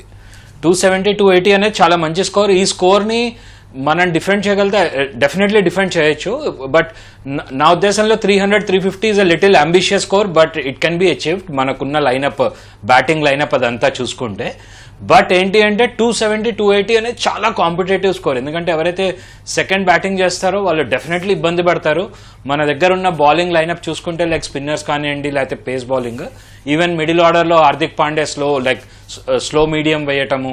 సో ఇది ఒక రకంగా అడ్వాంటేజ్ అవుతుంది ఈ పిచ్ మీద. So I think 280 is a very good score, competitive score అని నేను అనుకుంటున్నాను. సార్ ముఖ్యంగా ఇప్పుడు వెంకటేష్ గారు చెప్పండి, గతంలో ఆల్రెడీ మనం ఒక మ్యాచ్ ఇక్కడ ఆడున్నాము దుబాయ్లో, మొన్న బంగ్లాదేశ్ మీద సూపర్ విక్టరీ చెందాం. సో మొన్న పాకిస్తాన్ వాళ్ళ దేశంలో న్యూజిలాండ్ మీద ఓడిపోయింది, తర్వాత ట్రావెల్ చేసి ఇక్కడికి వచ్చారు. మేబీ కండిషన్స్ కావచ్చు, ఒకవేళ కనుక కోచ్ చెప్పినట్టు ఆ విషయాలు అంటే ఆ పిచ్ అలవాటు అయింది, కానీ ప్రస్తుతం ఉన్నటువంటి ప్లేయింగ్ కండిషన్స్ కావచ్చు, పిచ్ ఉన్నటువంటి పరిస్థితి కావచ్చు, సో ఇది ప్లస్ పాయింట్ భారత్కే అవుతుంది అంటారా? చాలామంది చెప్పడం కూడా ఇదే విషయాన్ని కూడా ప్రస్తావిస్తున్నారు.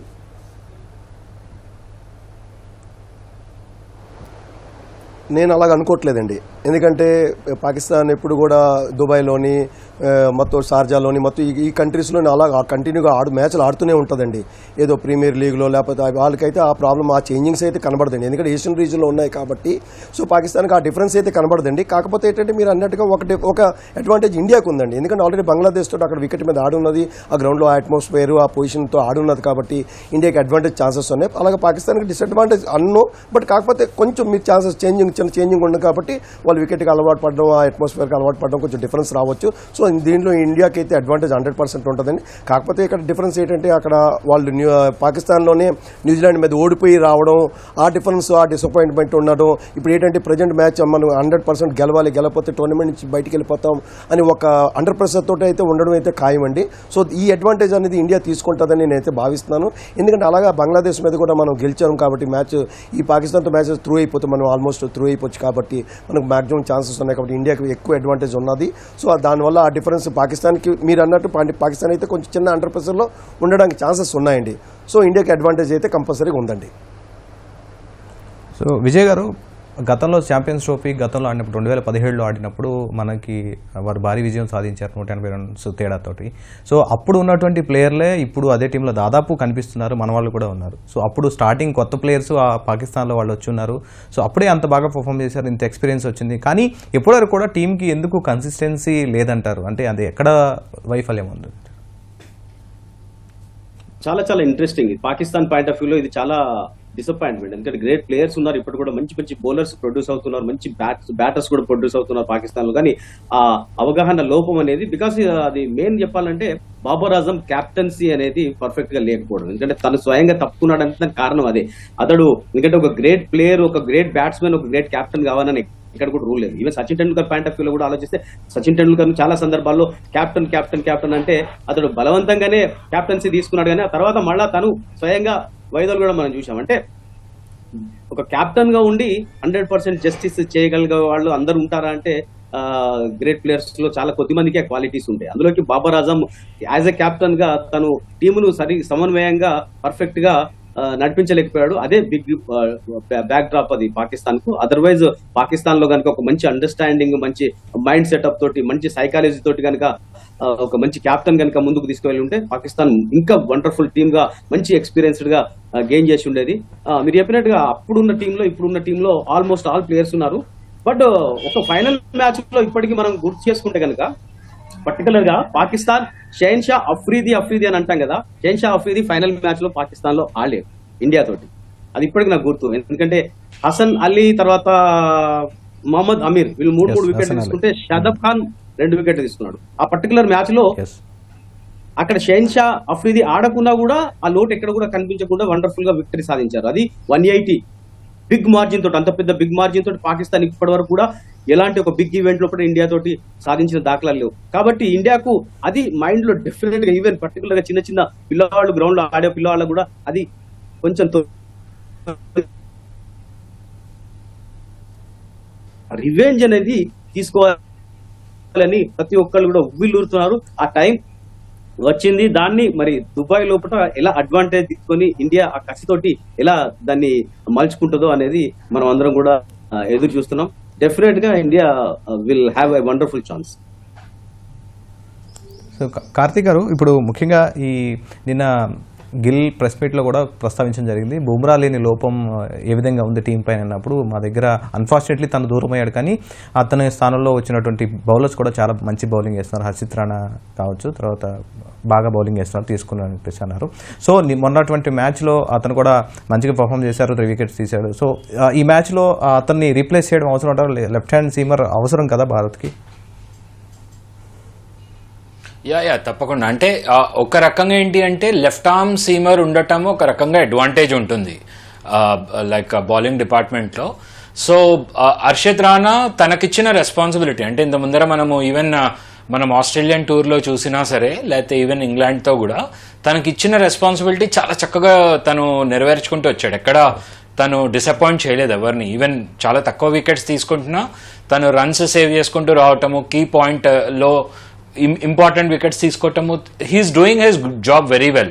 బట్ స్టిల్ ఏంటి అంటే ఒక లెఫ్ట్ ఆర్మ్ సీమర్ ఉండటం అనేది డెఫినెట్లీ ఒక అడ్వాంటేజ్ అయితే ఉంటుంది. వేరే లైక్ మనం ఇప్పుడు చూసుకుంటే పాకిస్తాన్లో like Shaheen Afridi like the way he's like తనకున్న ఎక్స్పీరియన్స్ అది క్యారీ ఫార్వర్డ్ చేస్తూ. అండ్ బౌలింగ్ డిపార్ట్మెంట్కి వచ్చే లోపల బుమ్రా లేని లోటు అంటే మనకి షమ్మి ఒక రకంగా అంటే చాలా చాలా దీంట్లో మనకి కవర్ చేసినట్టే. తన ఇంజురీ నుంచి బయటకు వచ్చి the way he covered it, మొన్న 5 వికెట్స్ తీసుకోవటము అండ్ డెత్ ఓవర్స్లో the way he bowled and everything is pretty good. So షమ్మికి ఆ ఎక్స్పీరియన్స్ ఉంది and he's got that record also ICC టోర్నమెంట్స్లో. సో షమ్మికి ఆ ఎక్స్పీరియన్స్ కూడా ఉంది కాబట్టి ఒక రకంగా మనకు ఒక కీ రోల్గా ప్లే చేస్తాడు. సో మీరు అన్న క్వశ్చన్కి రాణా ప్లేస్లో హర్షదీప్ సింగ్ని తీసుకుని వస్తే ఏంటి అంటే నా ఉద్దేశంలో ఒక చిన్న అడ్వాంటేజ్ అనేది ఉంటుంది. So that's what India should try to make it. But చూడాలి, సేమ్ టీమ్ నా ఉద్దేశంలో ఒక స్పిన్నర్ని ఏమైనా చేంజ్ చేయొచ్చు, హర్షదీప్ ని తీసుకుని వచ్చే ఛాన్స్ ఉండొచ్చు. లైక్ లెట్స్ సీ, అంటే ఫ్యూ మినిట్స్లో మనకి ఏంటి అనేది తెలుస్తుంది. సో వెంకటేష్ గారు, ఇప్పుడు ముఖ్యంగా ఇప్పుడు పాకిస్తాన్లో ఉన్నటువంటి ఒకవేళ కనుక టీం టాస్ మనం ఓడిపోవచ్చు, వాళ్ళు గెలిచి వాళ్ళు బ్యాటింగ్ తీసుకుంటే పాకిస్తాన్ మొదట బ్యాటింగ్ వస్తాయి. ఇప్పుడు ఉన్నటువంటి కండిషన్ ప్రకారం మన గేమ్ ప్లాన్ ఏ విధంగా ఉండాలంటారు? వాళ్ళని ఏ విధంగా రిస్ట్రిక్ట్ చేయడానికి ప్రయత్నం చేయాలి? గేమ్ ప్లాన్ ఏంటి? ఎస్ ఎగ్జాక్ట్లీ అండి. మా వాళ్ళైతే 100% 230, 240 లోపు రిస్ట్రిక్ట్ అయితే చేయవలసిన పరిస్థితి ఉందండి. ఎందుకంటే వాళ్ళు కానీ 270, 280 కానీ చేస్తే మనకి కూడా కొంచెం కష్టం అవుతుందండి. ఎందుకంటే ఎర్లీ వికెట్ కానీ సపోజ్ కానీ రోహిత్ శర్మ కానీ ఏదైనా ఎర్లీ వికెట్స్ కానీ పడితే మాత్రం మనం 100%లోకి వెళ్ళడానికి ఛాన్సెస్ ఉన్నాయి. సో వాళ్ళనైతే ఎట్టి పరిస్థితుల్లో 230, 240 లోపు రిస్ట్రిక్ట్ అయితే చేయవలసి వస్తుంది. ఇందాక కార్తిక్ గారు చెప్పినట్టుగా హర్షదీప్ లాంటి బౌలర్ కానీ లెఫ్ట్ హ్యాండ్ బౌలర్ వస్తే డెడ్ ఓవర్స్లో ఏంటంటే స్లాగ్ ఓవర్స్లో ఏంటంటే అతను యార్కర్ ఇప్పుడు బుమ్రా లేని లోటు అనేది కొంచెం హర్షదీప్ దించడం ఛాన్సెస్ ఉన్నాయండి. యార్కర్స్ అనేది చాలా పర్ఫెక్ట్గా వేస్తాడండి హర్షదీప్ లాస్ట్ ఓవర్స్లో, స్లాగ్ ఓవర్స్లో. సో దానివల్ల ఏంటంటే ఆ లాస్ట్ హర్షదీప్ ఉంటే మనకి ఛాన్సెస్ ఎక్కువ ఉన్నాయండి. వాళ్ళకి 230, 240 లోపు రిస్ట్రిక్ట్ చేయడానికి చాలా ఎక్కువ ఛాన్సెస్ ఉన్నాయి. సో చేయవలసిన పరిస్థితి కూడా ఉంది. ఎందుకంటే ఆ వికెట్ డ్యూ ఫ్యాక్టర్ వల్ల సో నైట్ లేట్ అవుతుంది కొద్ది ఆఫ్టర్ 30 ఓవర్స్ తర్వాత వికెట్ స్లో అయిపోతుంది. స్లో బాల్ అనేది బ్యాట్ మీద రాపోవడం జరుగుతుంది కాబట్టి సో ఇంత ఈజీ కాదండి స్ట్రైక్ చేయడం. సో దానివల్ల ఏంటంటే వాళ్ళు 230, 240 రెస్ట్రిక్ట్ చేస్తే 100% మనకి ఛాన్సెస్ ఉంటాయండి. వాళ్ళు కానీ 270, 280 అయితే మాత్రం కొంచెం ఇబ్బంది అవుతుందండి. ఎందుకంటే ఆ వికెట్ పొజిషన్ ఏంటంటే డిఫరెంట్ రోల్ చేస్తుందండి. వికెట్ సేమ్ పొజిషన్లో స్టార్టింగ్లోనే డ్యాంప్ ఉంటుంది, లేకపోతే స్టార్టింగ్లోనే స్లో అవుతుంది, లేకపోతే మధ్యలో మళ్ళీ బ్యాటింగ్ ట్రాక్ ఇదవుతుంది. సో తర్వాత వచ్చి మళ్ళీ లాస్ట్లో వచ్చి మళ్ళీ స్లో అయిపోతుంది. సో దానివల్ల ఏంటంటే వాళ్ళకి 230, 240 రెస్ట్రిక్ట్ చేస్తే ఇండియాకి విన్ అవ్వడానికి ఛాన్సెస్ ఎక్కువ ఉన్నాయండి. రైట్, టాస్ గెలిచినటువంటి పాకిస్తాన్ మొదట బ్యాటింగ్ ఎంచుకుంది. మరి కొద్దిసేపట్లో గేమ్ స్టార్ట్ అవబోతుంది. సో విజయ్ గారు, సో టాస్ గెలిచింది పాకిస్తాన్, బ్యాటింగ్ ఎంచుకుంది. మీరన్నట్టే మొదట టాస్ గెలిచిన టీం బ్యాటింగ్ తీసుకుంటుందని చెప్పేసి అన్నారు. సో ఇప్పుడు ఏ విధంగా ఉండొచ్చు అంటారు? ఎంత స్కోరు వెళ్ళొచ్చు అంటారు పాకిస్తాన్? ప్రస్తుతం ఉన్న పిచ్ అక్కడ 2 పిచ్లు పట్టుకోరు, ఎందుకంటే బంగ్లాదేశ్ తో ఆడిన పిచ్, ఇంకొకటి పక్క పిచ్. సో నేను అనుకుంటా పక్క పిచ్ యూటిలైజ్ చేస్తున్నారు. ఆ పక్క పిచ్ ఏ రకంగా ప్రవర్తిస్తుంది ఏంది అన్నది మనము ఒక 2-3 ఓవర్లలో చూస్తాం. మెయిన్ గా చెప్పాలంటే ఇక టాస్ గెలిచిన తర్వాత ఫ్రెష్ మైండ్ పాకిస్తాన్ కి అయితే డెఫినెట్ గా అది తప్పదు. టాస్ గెలవడం అనేది ఒక అడ్వాంటేజ్ గా వాళ్ళు భావించాలి. ఎందుకంటే మెయిన్ గా పాకిస్తాన్ మనం చెప్పాం కదా, ఓపెనింగ్ పేరు దగ్గర నుంచి మిడిల్ ఆర్డర్ దాకా ఒక మంచి జోడీ, అంటే ఒక బిగ్ స్కోర్ చేయాలంటే తాల్మేల్ అండర్స్టాండింగ్ తోటి ఆడే ప్లేయర్స్ 2-3 ఉన్నారు. అందులో ఇమాముల్ హక్, ఫఖర్ జమాన్ లేడు కాబట్టి ఇమాముల్ హక్, బాబర్ అజం వీళ్ళిద్దరే ఓపెనర్స్ గా వచ్చే అవకాశం ఉంటుంది. లేదంటే రిజ్వాన్, బాబర్ వీళ్ళిద్దరే యాక్చువల్ గా ఓపెనింగ్ చేయాలి. కాబట్టి ఇమాముల్ హక్, బాబర్ తర్వాత రిజ్వాన్ వస్తాడు. బ్యాటింగ్ లైనప్ బాగానే ఉంది, బట్ అండర్స్టాండింగ్ అనేది కొంచెం పర్ఫెక్ట్ గా లేకపోవడం అనేది ఇది పాకిస్తాన్ ఒక రకంగా కొంచెం ఒక బిగ్ స్కోర్ చేయడానికి అవకాశం ఎక్కువగా ఉండే అవకాశం ఈ పర్టికులర్ మ్యాచ్ లో ఉంటది.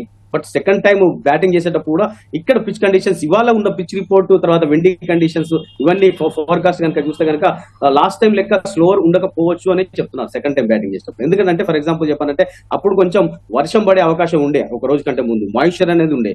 కానీ ఇక్కడ 31 degrees Celsius ప్రస్తుతం ఎట్ ప్రెసెంట్ అక్కడ దుబాయ్ లో ఉన్నది. విండీ కండిషన్స్ కూడా 20+ km/h తోటి ఉన్నది. కాబట్టి సెకండ్ బ్యాటింగ్ చేసే టైంలో కూడా అంత పెద్దగా ఆగి వచ్చే అవకాశాలు తక్కువగానే ఉన్నాయని చెప్తున్నారు. ఏది ఏమైనా కూడా ఇండియా డెఫినెట్ గా కొంచెం ఒక 250-260 లోపల కనుక పాకిస్తాన్ రిస్ట్రిక్ట్ చేస్తే చాలా ఈజీగా విక్టరీ సాధించే అవకాశం ఉంటుంది. లేదంటే మాత్రం కొంచెం ఒక రకంగా చెప్పాలంటే సాయంత్రం కండిషన్స్ బ్యాటింగ్ ఫేవరబుల్ గా కొంచెం ఆగి రావడం అట్లా అయితే కొంచెం స్ట్రగ్లింగ్ అయ్యే అవకాశం ఉంటుంది. బట్ అట్లా ఉండకపోవచ్చు మేబీ. మెయిన్ గా పాకిస్తాన్ పాయింట్ ఆఫ్ వ్యూలో పాకిస్తాన్ ఓపెనింగ్ పేరు టాప్ ఆర్డర్ కనుక కొంచెం అదుపులో పెట్టగలిగితే ఈవెన్ 200 లోపల కూడా పాకిస్తాన్ రిస్ట్రిక్ట్ చేసే అవకాశం ఉంది ప్రస్తుతం. సార్ కార్తిక్ గారు, దాదాపు చెప్పినట్టు ఒక ఫఖర్ జమాన్ బదులు ఇమాముల్ హక్ టీంలోకి వచ్చాడు. దాంతోపాటు ఇండియా నో చేంజ్తో దిగుతున్నట్టు కనిపిస్తుంది. సో గతంలో ఉన్నటువంటి టీంతో దిగుతుంది, ఎలాంటి చేంజెస్ చేయలేదు. సో చూడాలి ఇప్పుడు గేమ్ ప్లాన్ ఏ విధంగా ఉండొచ్చు అంటారా సార్? ఇప్పుడు సేమ్ టీం తోటి అనిస్తుంది. ఎంత లోపల అంటే ఓపెన్గా ఉన్నటువంటి ఇమామ్ ఉల్ హక్ కావచ్చు, తర్వాత బాబర్ అజం కావచ్చు, వీళ్ళని ఎంత లోపు వికెట్స్ తీస్తే మనకు మంచిది, ఈ లో స్కోరింగ్ని వాళ్ళకి ఆల్అౌట్ చేయగలం? సో ఇమాముల్లా హక్కి ఇండియా అగెయిన్స్ట్ మంచి రికార్డ్స్ ఉన్నాయి. అంటే తనకు ఇంటర్నేషనల్ ఎక్స్పీరియన్స్ కూడా ఉంది అండ్ ఇండియా అగెయిన్స్ట్ కూడా మంచి రికార్డ్స్ ఉన్నాయి. అండ్ ఇందాకటి నుంచి మనం అందరం డిస్కస్ చేస్తున్నట్టు లైక్ పాకిస్తాన్కి ఏంటంటే లైక్ దుబాయ్లో ఆడిన ఒక చిన్న, ఇంత ముందర చాలా వాళ్ళు ఆడిన మ్యాచెస్ ఆడిన ఎక్స్పీరియన్స్ ఒకటి ఉంది. So they understand the conditions and pitch very well. So ఇందాక విజయ్ గారు చెప్పినట్టు if India can restrict them under 240 there is high chance, అంటే మనకి లైక్ ఎటువంటి టెన్షన్ లేకుండా గెలిచే ఛాన్స్ ఉంటుంది. But being India Pakistan match definitely ఒక డ్రామా అయితే మనం ఎక్స్పెక్ట్ చేయొచ్చు లాస్ట్ మినిట్ వరకు. సో ఇవాల్టి మ్యాచ్లో నేనేమనుకుంటున్నానంటే లైక్ ఇఫ్ ఇండియా ఇప్పుడు సేమ్ స్క్వాడ్తో వెళ్తుంది కాబట్టి if India is able to restrict them with in like 220-230 I think మనం అది చాలా సేఫ్గా మనము కవర్ చేయొచ్చు ఆ స్కోర్ని. But if it is exceeding 240-250 that is where the whole risk is. ఎందుకంటే మనం ఇంత ముందర వరల్డ్ కప్లో ఇండియా న్యూజిలాండ్ సెమీఫైనల్స్ చూసాము, లో స్కోరింగ్ మ్యాచ్లో ఎట్లా ఇండియా అయితే ఓడిపోయింది. సో ఆల్వేస్ ఒక లో స్కోరింగ్ మ్యాచెస్ అనేవి లాస్ట్ మినిట్ వరకు మనకు టెన్షన్ అయితే ఉంటుంది. సో అది ఇవాళ మనము కవర్ చేయగలగాలి. ఎంత తక్కువ స్కోర్లో అయితే అంత తక్కువ స్కోర్లో చేసి మనం ఎంత ఫాస్ట్గా రన్స్ చేయగలితే I think it's a very good game for us. Sir Venkatesh garu, ముఖ్యంగా ఇప్పుడు మిడిల్ ఓవర్స్లో వికెట్లు తీయడం కొంచెం ఇబ్బంది పడుతున్నట్లుగా మొన్న లాస్ట్ మ్యాచ్లో మనకు అనిపించింది. సో ఆ ఓవర్లో స్టాండింగ్ ఇచ్చారు, కొన్ని 1-2 క్యాచ్ మిస్సెస్ అయ్యాయి. సో దీనివల్ల ఇదైంది. సో ఈ మ్యాచ్లో దాదాపు ఇంప్రూవ్ చేసుకున్నట్టే కనిపిస్తుంది. లాస్ట్ ప్రాక్టీస్ టైంలో కూడా దీనిపైన క్యాచెస్ కూడా ప్రాక్టీస్ చేశారు ఇండియా. సో పర్ఫెక్ట్గా రంగంలోకి దిగుతుంది భారత్ అనుకోవచ్చా? ఎస్, ఎందుకంటే గంభీర్ అనేది ఆల్మోస్ట్ ప్లాన్ అయితే చేసి ఉంటాడు. సో మిడిల్ ఓవర్స్లో ఏంటంటే బౌలర్స్ ఏమైనా డిఫికల్ట్స్ అంటే ఇప్పుడు హార్దిక్ పాండ్యా తీసుకోండి, జడేజా తీసుకుందాం, లేకపోతే మన అక్షర్ పటేల్ తీసుకుందాం. లాస్ట్ టైం అక్షర్ పటేల్ అనేది హ్యాట్రిక్ అనేది మిస్ అయింది, చెక్ చేస్తారు మీరు. వచ్చిన వెంటనే 2 వికెట్లు తీయడం, థర్డ్ యాక్చువల్లీ హ్యాట్రిక్ అయిన బాల్ కూడా ఇదైంది. సో అక్షర్ కూడా ఫుల్ ఫామ్లో ఉన్నారు. సో నో ప్రాబ్లం అండి. దానిలో ఏంటంటే హార్దిక్ కానీ, పర్టికులర్గా అక్షర్ కానీ, జడేజా కానీ వీళ్ళంతా కూడా మిడిల్ ఓవర్స్ బాగా చేస్తారనేసి వికెట్ తీయాలి. స్టార్టింగ్ కాకపోతే ఇనిషియల్ మన పవర్ ప్లేలోనే ఒక 3 to 4 వికెట్స్, 3 వికెట్స్ మినిమం మనం కానీ స్టార్టింగ్లోనే ఒక షమి కానీ, హర్షదీప్ కానీ, లేకపోతే హర్షిత్ రాణా వీళ్ళు తీయగలిస్తే మాత్రం సో అదేంటంటే ఆల్మోస్ట్ మనకి అడ్వాంటేజ్ నెక్స్ట్ అనేది ఈజీగా వాళ్ళకి నెక్స్ట్ బౌలర్స్కి ఈజీ అవుతుందండి. సో అది మిస్ఫీల్డ్ అనేది, క్యాచెస్ అనేది, డ్రాప్ అనేది కామన్ థింగ్స్ అండి. సో దాన్ని పట్టించుకోవాల్సిన ఆల్మోస్ట్ అనేది బాగుంటుంది. మిడిల్ బౌలింగ్ కూడా బాగుంటుంది. సో న్యాచురలీ మన కార్తిక్ గారు చెప్పినట్టుగా 240 రిస్ట్రిక్ట్ కానీ కరెక్ట్గా 220, 230, 240 రిస్ట్రిక్ట్ చేయగలిస్తే సో మనం ఈజీగా కూడా మనం చేయగలమండి 100%. ఎందుకంటే మన ఫుల్ అందరూ బ్యాట్స్మెన్లు అందరూ కూడా ఫుల్ ఫామ్లో ఉన్నారు. వాళ్ళైతే బాబర్ అయితే మొన్న చాలా స్లో ఇన్నింగ్స్ ఆడుతున్నాడు. అతను ఫామ్ని రీకలెక్ట్ చేసుకోవడానికి చాలా ట్రై చేస్తున్నాడు. రిజ్వాన్ ఫామ్లో లేడు. సో దాని అడ్వాంటేజ్ మనం తీసుకుంటే మనం అనేది ఈజీగా వాళ్ళని 220, 230 రిస్ట్రిక్ట్ చేయొచ్చండి. సో విజయ్ గారు, ముఖ్యంగా శ్రేయాస్ అయ్యర్ చాలా అద్భుతమైన ఫామ్లో మన మిడిల్ ఆర్డర్ చాలా స్ట్రాంగ్గా కనిపిస్తుంది. మన కేఎల్ రాహుల్ కూడా ఫినిషింగ్ గ్రేటెస్ట్ 6 తోటి ఫినిష్ ఇచ్చారు. సో రోహిత్ శర్మ ఇప్పుడు చెప్పినప్పుడు కూడా, ఇప్పుడు మాట్లాడినప్పుడు కూడా సిమిలర్ గేమ్ లాగా కనిపిస్తుంది అని చెప్పేసి అన్నారు. సో మన మిడిల్ ఆర్డర్ ఏ విధంగా ఉందంటారు? గ్రేటెస్ట్ ఫినిషెస్ ఉన్నారు, దాంట్లో పాటుగా మంచి నాక్ ఆడేటువంటి శ్రేయాస్ అయ్యర్, కేఎల్ రాహుల్ అండ్ హార్దిక్ ఉన్నారు. మిడిల్ ఆర్డర్ చాలా స్ట్రాంగ్ గా ఉన్నది. If compare with previous 4-5 years నుంచి చూస్తే కనుక ఆ లోట్ అనేది లేదు భారత్ కు. అందులోకి మెయిన్ గా మీరు చెప్పినట్టుగా కేఎల్ రాహుల్ ఎప్పుడు కూడా పాజిటివ్ ఫ్రేమ్ తోటి, పాజిటివ్ అప్రోచ్ తో ఆడుతూ ఉంటాడు. మనం చూసాం ప్రతి మ్యాచ్ లో కూడా అతడు ఎక్కడ కూడా టెంప్ట్ కు గురువు కాకుండా, అంటే ఈవెన్ అతడు ఓపెనింగ్ వచ్చినప్పుడు కూడా మనం చూసాం 1st, 2nd, 3rd, 4th దాకా 5th దాకా కూడా ఆయన ఆడిన దాఖలాలు చూసాం. ప్రతి డౌన్ లో కూడా ఎక్కడ చూసినా వండర్ఫుల్ అంటే వండర్ఫుల్ గా తన యొక్క ఎబిలిటీ అనేది చూపిస్తుంటాడు. కాబట్టి అది చాలా బిగ్ అడ్వాంటేజ్. ఎందుకంటే మనకు స్టార్టింగ్ లో మనం చూసాం ఇంగ్లాండ్ లో జరిగిన మ్యాచ్ లో 1, 2, 3 వికెట్లు టాప్ ఆర్డర్ కుప్పకూలిన తర్వాత ఆ సస్టైన్ చేసి చివరి వరకు ఫినిషింగ్ దాకా తీసుకుపోయే ఆ పరిస్థితి, ఎందుకంటే చేసింగ్ చేసేటప్పుడు చాలా చాలా ఇంపార్టెంట్. కాబట్టి ఇక్కడ మీరు చెప్పినట్టుగా Ravindra Jadeja left handed player ఉన్నాడు అక్కడ మనకు మధ్యలో. అందులోకి కేఎల్ రాహుల్, శ్రేయస్ అయ్యర్. ఇంకో బిగ్ థింగ్ మనము ఇక్కడ అప్రిషియేట్ చేయాలి ఇండియన్ టీమ్ కు. ఏంటంటే ఇప్పుడు ఉన్న టీమ్ లో తాల్మేల్ అంటాము, అండర్స్టాండింగ్ అంటాం, అది చాలా అవగాహన అంటాం కాబట్టి అది చాలా చాలా ఉంటుంది. ఇప్పుడు ఫర్ ఎగ్జాంపుల్ చెప్పానంటే స్టార్టింగ్ లోనే ఒక వికెట్ కోల్పోయిన తర్వాత కూడా ఓపెనింగ్ వికెట్ పోయింది అని ఆ మైండ్ సెట్ మా మైండ్ లో లేకుండా, ఇప్పుడు రోహిత్ శర్మ త్వరగా అవుట్ అయ్యాడు అనుకోండి, శుభ్మన్ గిల్ నెక్స్ట్ వచ్చే విరాట్ కోహ్లీ తోటి ఓపెనింగ్ పేరు తోటి ఎంత బ్యూటిఫుల్ గా, ఎంత అండర్స్టాండింగ్ తోటి అంత అండర్స్టాండింగ్ తోటి. ఒకవేళ రోహిత్ శర్మ విరాట్ కోహ్లీ ఉన్నా కూడా అదే అండర్స్టాండింగ్ తోటి. Even Rohit Sharma last KL Rahul దాకా కూడా శ్రేయస్ అయ్యర్ తో కూడా వండర్ఫుల్ గా, విరాట్ కోహ్లీ, శ్రేయస్ అయ్యర్, విరాట్ కోహ్లీ, కేఎల్ రాహుల్ వీళ్ళందరూ కూడా ఎక్సలెంట్ గా వండర్ఫుల్ అండర్స్టాండింగ్ తోటి ఒక మంచి పాజిటివ్ అప్రోచ్ తోటి ఆ వికెట్ సిచ్యువేషన్ అనుకొని కన్వర్ట్ చేసి రన్స్, బిగ్ స్కోర్ ను చేసింగ్ చేసే కెపాసిటీ ఉన్న ప్లేయర్స్. కాబట్టి ఇండియాకు నిజంగా చెప్పాలంటే ఒక వండర్ఫుల్ బిగ్ అడ్వాంటేజ్ ఇది ఇప్పుడున్న పరిస్థితుల్లో. కాబట్టి చేజింగ్ మనం చేస్తున్నాము, దాని పెద్ద డిసడ్వాంటేజ్ చూడదు. ఎప్పుడు కూడా మనము మొదటి బ్యాటింగ్ చేసేదానికంటే చేజింగ్ చేసి పాకిస్తాన్ తోటి గెలిచే ఆ యొక్క ఆ జీల్ అనేది మరింత పెంపొందే అవకాశం ఉంటుంది పర్టికులర్ గా. కానీ పాకిస్తాన్ కు చాలా ప్రెషర్ ఉంటుంది, ఎందుకంటే ఈ మ్యాచ్ ఓడిపోతే సెమీఫైనల్ కు పోయే ఛాన్స్ తగ్గిపోతుంది. కాబట్టి పాకిస్తాన్ కు చాలా చాలా ఆ ప్రెషర్ అనేది ఉంటుంది. చాలా జాగ్రత్తగా, చాలా అండర్స్టాండింగ్ తోటి పాకిస్తాన్ ఇన్నింగ్స్ కొనసాగించాలి. ఇక్కడ కూడా నిజంగా బాబర్ ఆజం, రిజ్వాన్, తర్వాత ఇమాముల్ హక్ వీళ్ళు ముగ్గురు కనుక ఒక బిగ్ పార్ట్నర్షిప్ చేస్తే ఒక మంచి టోటల్ పాకిస్తాన్ చేసే అవకాశం ఉంటుంది. ఒకవేళ టాప్ ఆర్డర్ కనుక త్వరగా కనుక ఇండియా కనుక కట్టడి చేయగలిగితే మాత్రం పాకిస్తాన్ మాత్రం ఒక బిగ్ స్కోర్ చేస్తుందని నేనైతే ఎక్స్పెక్ట్ చేయడం లేదు. కార్తీక్ గారు, ముఖ్యంగా ఈ డ్రెస్సింగ్ రూమ్లోనే దాదాపు పాకిస్తాన్ వాళ్ళ అసలు స్ట్రాటజీ అంతా ఇదవుతుంది అంటారు. ఒకవేళ డ్రెస్సింగ్ రూమ్లో వాళ్ళు కొట్టాలి అంటే కొడతారు, వాళ్ళు ఎప్పుడు ఎలా ఆడతారో ఎవరికి తెలియదు అంటారు. సో ఇది ఎంతవరకు నిజమంటారు? యా అంటే మనం ఇంత ముందర చాలా మ్యాచెస్ చూసాము, లైక్ అంటే ఇండియా పాకిస్తాన్ మ్యాచెస్ అనే కాదు, బట్ వేరే టీమ్స్తో కూడా మ్యాచెస్ చూసాం. సో పాకిస్తాన్ది ఒక అన్ప్రెడిక్టబుల్ టీమ్ అని చెప్పొచ్చు. ఎందుకంటే లైక్ వాళ్ళ మైండ్ సెట్ ఎప్పుడు ఎక్కడ చేంజ్ అవుతుందో తెలియదు. సో చాలా మ్యాచెస్ ఓకే వీళ్ళ వల్ల కాదు అనుకున్న మ్యాచెస్ గెలిచినవి ఉన్నాయి. వేరేజ్ ఇప్పుడు మనం ఇండియాతో కంపేర్ చేస్తే we are talking so positive about India because we know the strengths of India completely. Weaknesses ఉన్నాయి, బట్ కంపారిటివ్ స్టడీ చేస్తే మనం చాలా మంచి స్ట్రెంగ్త్ ఉన్న టీము అని కనబడుతుంది. పాకిస్తాన్లో వీక్నెసెస్ ఎక్కువ కనబడుతున్నాయి మనకి. బట్ ఆ వీక్నెసెస్ ని వాళ్ళు just like flip of a second వాళ్ళు చేంజ్ చేసుకున్న దాఖలాలు చాలా ఉన్నాయి ఇంత ముందర. So we have to be little conscious. ఇందాక విజయ్ గారు చెప్పినట్టు, వెంకటేష్ గారు కూడా చెప్పినట్టు, లైక్ మన వాళ్ళు కొంచెం జాగ్రత్త పడగలితే ఐ థింక్ వీఆర్ త్రూ.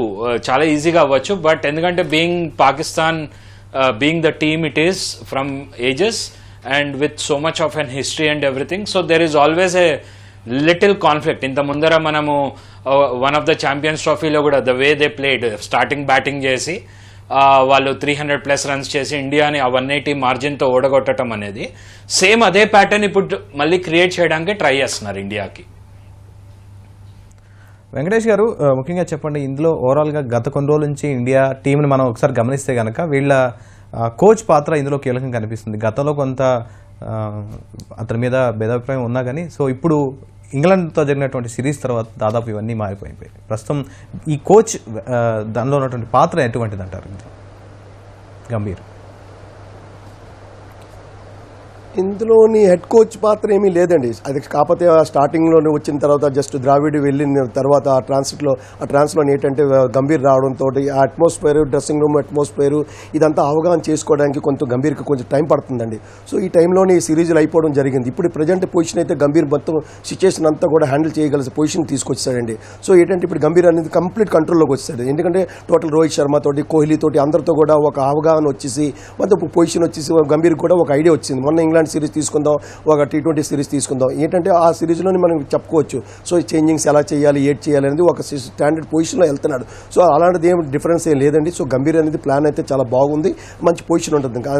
ఏంటంటే పర్టికులర్గా కెప్టెన్, వైస్ కెప్టెన్ తోటి వీళ్ళతో అండర్స్టాండింగ్స్ కరెక్ట్గా కానీ ఉంటే డ్రెస్సింగ్ రూమ్ అట్మాస్ఫియర్ ఎప్పుడు కూడా ఆల్వేస్ ఎప్పుడు చాలా బాగుంటుంది. Present Indian dressing room atmosphere అయితే చాలా బాగుంది. ఎందుకంటే టీమ్ మ్యాచ్ విన్నింగ్ అవుతున్నప్పుడు ఆల్మోస్ట్ ఎప్పుడైనా చూసుకోండి, టీమ్ విన్నింగ్ అవుతున్నప్పుడు అట్మాస్ఫియర్ ఇంకా కొంచెం బెటర్ అవుతుంది. సో అలాంటి సిచ్యువేషన్లో మనం ఉన్నాం. సో మనం ఇంగ్లాండ్ సిరీస్ గెలుచుకొని వచ్చాం కాబట్టి, సో ఇప్పుడు ప్రజెంట్ మనం బంగ్లాదేశ్తో గెలడం కానీ లేకపోతే ఇదంతా కూడా సిచ్యువేషన్ అంతా గంభీర్ కంట్రోల్లో తీసుకొని మొత్తం అంతా సిచ్యువేషన్ అంతా అండర్స్టాండ్ చేసుకొని అందరితో కూడా అండర్స్టాండింగ్ బాగుందండి. సో గంభీర్ వల్ల ఏమీ ప్రాబ్లం లేదు. సో అందుగురించి ఈ యొక్క ఛాంపియన్స్ ట్రోఫీని గంభీర్ అందించగలనేసి నేను కూడా ఆశిస్తున్నానండి. ఈ 100% మనం ఛాంపియన్స్ ట్రోఫీ గెలుస్తామని అనుకుంటున్నాను ఈ గంభీర్ అండర్లోని. సో దానివల్ల ఏంటంటే కాకపోతే ఏంటంటే ఒక సిచ్యువేషన్ ఏంటంటే ఒక సపోర్ట్ స్టాఫ్ చేంజింగ్ అవ్వడం వల్ల ఈ డిఫరెన్స్ వల్ల కొంచెం డిఫరెన్స్లు వచ్చాయండి మధ్యలోని. సో ఇప్పుడు అందరూ కంప్లీట్గా సపోర్ట్ స్టాఫ్ కూడా అండర్స్టాండింగ్ తోటి వచ్చింది కాబట్టి టీంతో మొత్తం అంతా బాగుంది, కాంబినేషన్ అంతా చాలా బాగుంది. సో బాగా గెలుస్తారనేసి నేను ఆశిస్తున్నానండి. సార్, విజయ్ గారు, ముఖ్యంగా గతంలో గంభీర్ కూడా ఒక ప్రెస్ మీట్లో, మన వెంకటేష్ గారు చెప్పినప్పుడు గంభీర్ కూడా ఒక ప్రెస్ మీట్లో చెప్పినప్పుడు ఇద్దరు కూడా, రోహిత్ అండ్ కోహ్లీ కూడా ఇద్దరు ఒక ప్యాషన్ తోటి క్రికెట్ ఆడుతున్నారు, వాళ్ళ స్ట్రాటజీ వేరు, వాళ్ళ గేమ్ ప్లాన్ అంతా వేరు అని ఆయన మాట్లాడడం కూడా జరిగింది. సో నిజంగానే దాదాపు వాళ్ళ కోఆర్డినేషన్ కావచ్చు, ఇన్నేళ్ళ నుంచి కొన్ని ఐసీసీ ఎక్స్పీరియన్స్ కావచ్చు, సో వీటన్నిటి మధ్య ఈ ఛాంపియన్స్ ట్రోఫీ వాళ్ళకి ఎంత మేరకు కీలకం అంటారు విజయ్ గారు? డెఫినెట్గా ఎవరైనా కూడా ఒక గ్రేట్ ప్లేయర్ చివర్లో ఎంత స్టార్టింగ్ లో ఎంత మంచిగా ఆడినా, మిడిల్ లో ఎంత మంచిగా ఆడినా కూడా కెరియర్ చివరిలో వచ్చేటప్పుడు వాళ్ళు ఎట్టి పరిస్థితుల్లో ఒక గ్రేట్ మెమోరీస్ అనేవి, ఒక స్వీట్ మెమోరీస్ ఉండాలి అని కోరుకుంటారు. సో అందులోకి ఛాంపియన్స్ ట్రోఫీ లాంటి ఒక బిగ్ ఈవెంట్ లోపల సదవకాశము అనేది దాన్ని మంచిగా యూటిలైజ్ చేసుకొని మెమొరబుల్ గా ఉంచుకునే ప్రయత్నం చేస్తారు. కాబట్టి మనం చూసాం యాక్చువల్గా చెప్పాలంటే రోహిత్ శర్మ మంచిగా ఆడినప్పుడు ఎలా డిసప్పాయింట్మెంట్ అయినా, ఆ తర్వాత కంబ్యాక్ చేసిన తర్వాత ఇప్పుడు ఎంత హ్యాపీగా ఉన్నాం. Even Virat Kohli 2000 recent past T20 matches లో, వరల్డ్ కప్ లో ఫైనల్ మ్యాచ్ లో ఆడిన ఆ తీరును. కాబట్టి అవన్నీ కూడా గ్రేట్ మెమోరీస్ వరల్డ్ వైడ్ గా అందరు కూడా నెంబర్ వేసుకుంటూ ఉంటారు ఆ బిగ్ ఈవెంట్ లో. పర్టికులర్ గా మీరు చెప్పినట్టుగా గౌతమ్ గంభీర్ డ్రెస్సింగ్ రూమ్ లో డెఫినెట్ గా యంగ్స్టర్స్ గురించి ఉద్దేశించి మాట్లాడతాడు, ఒక మంచి బూస్టింగ్ చేస్తాడు. అతను ఎప్పుడు కూడా పాజిటివ్ ఫ్రేమ్ తోటి చెప్తూ ఉంటాడు. కాబట్టి ఒక రకంగా ఈ great players Rohit Sharma and Virat Kohli వీళ్ళిద్దరూ ఈ మ్యాచ్ ను ఒక గ్రేట్ విక్టరీగా వాళ్ళు తీర్చిదిద్దే అవకాశం కనిపిస్తున్నది. అందులోకి ఈ ఛాంపియన్స్ ట్రోఫీ అనేది వీళ్ళ యొక్క కెరియర్ లోపల ఒక గ్రేట్ మెమొరీగా ఉంచుకోవాలని వాళ్ళు ఒక మంచి పాజిటివ్ అప్రోచ్ తోటి ఆడే అవకాశాలు. సో కార్తిక్ గారు, ఇందాక విజయ్ గారు చెప్పినట్టు పిచ్ కండిషన్స్ మనం ఒకసారి దాని గురించి మాట్లాడుకుంటే, గతంలో బంగ్లాదేశ్ మీద ఆడినటువంటి పిచ్ కాకుండా వేరే పక్కన రెడీ చేసినట్టు ఒక పిచ్ మీద ఆడిస్తున్నారు. సో అక్కడ ఉన్నటువంటి కండిషన్స్ కావచ్చు, దానికి సంబంధించి స్పిన్నర్స్కి ఇది అనుకూలిస్తుందా లేకపోతే టర్న్ అవుతుందా? గతంలో ఫాస్ట్ బౌలర్స్కి బాగా అది అనుకూలిస్తుంది కాబట్టి. సో ఇప్పుడు అంటే ఇందాక పిచ్ రిపోర్ట్ ప్రకారం ఏంటి అంటే like Sunil Gavaskar and Diane bishop మాట్లాడుతున్నారు దాని ప్రకారం చూస్తే, సో ఇది ఏదైతే పిచ్ ఉందో it is going to act exactly like the same last match ఎలా అయితే ఉందో అలానే ఎగ్జాక్ట్లీ అలాంటి పిచ్ ఇది.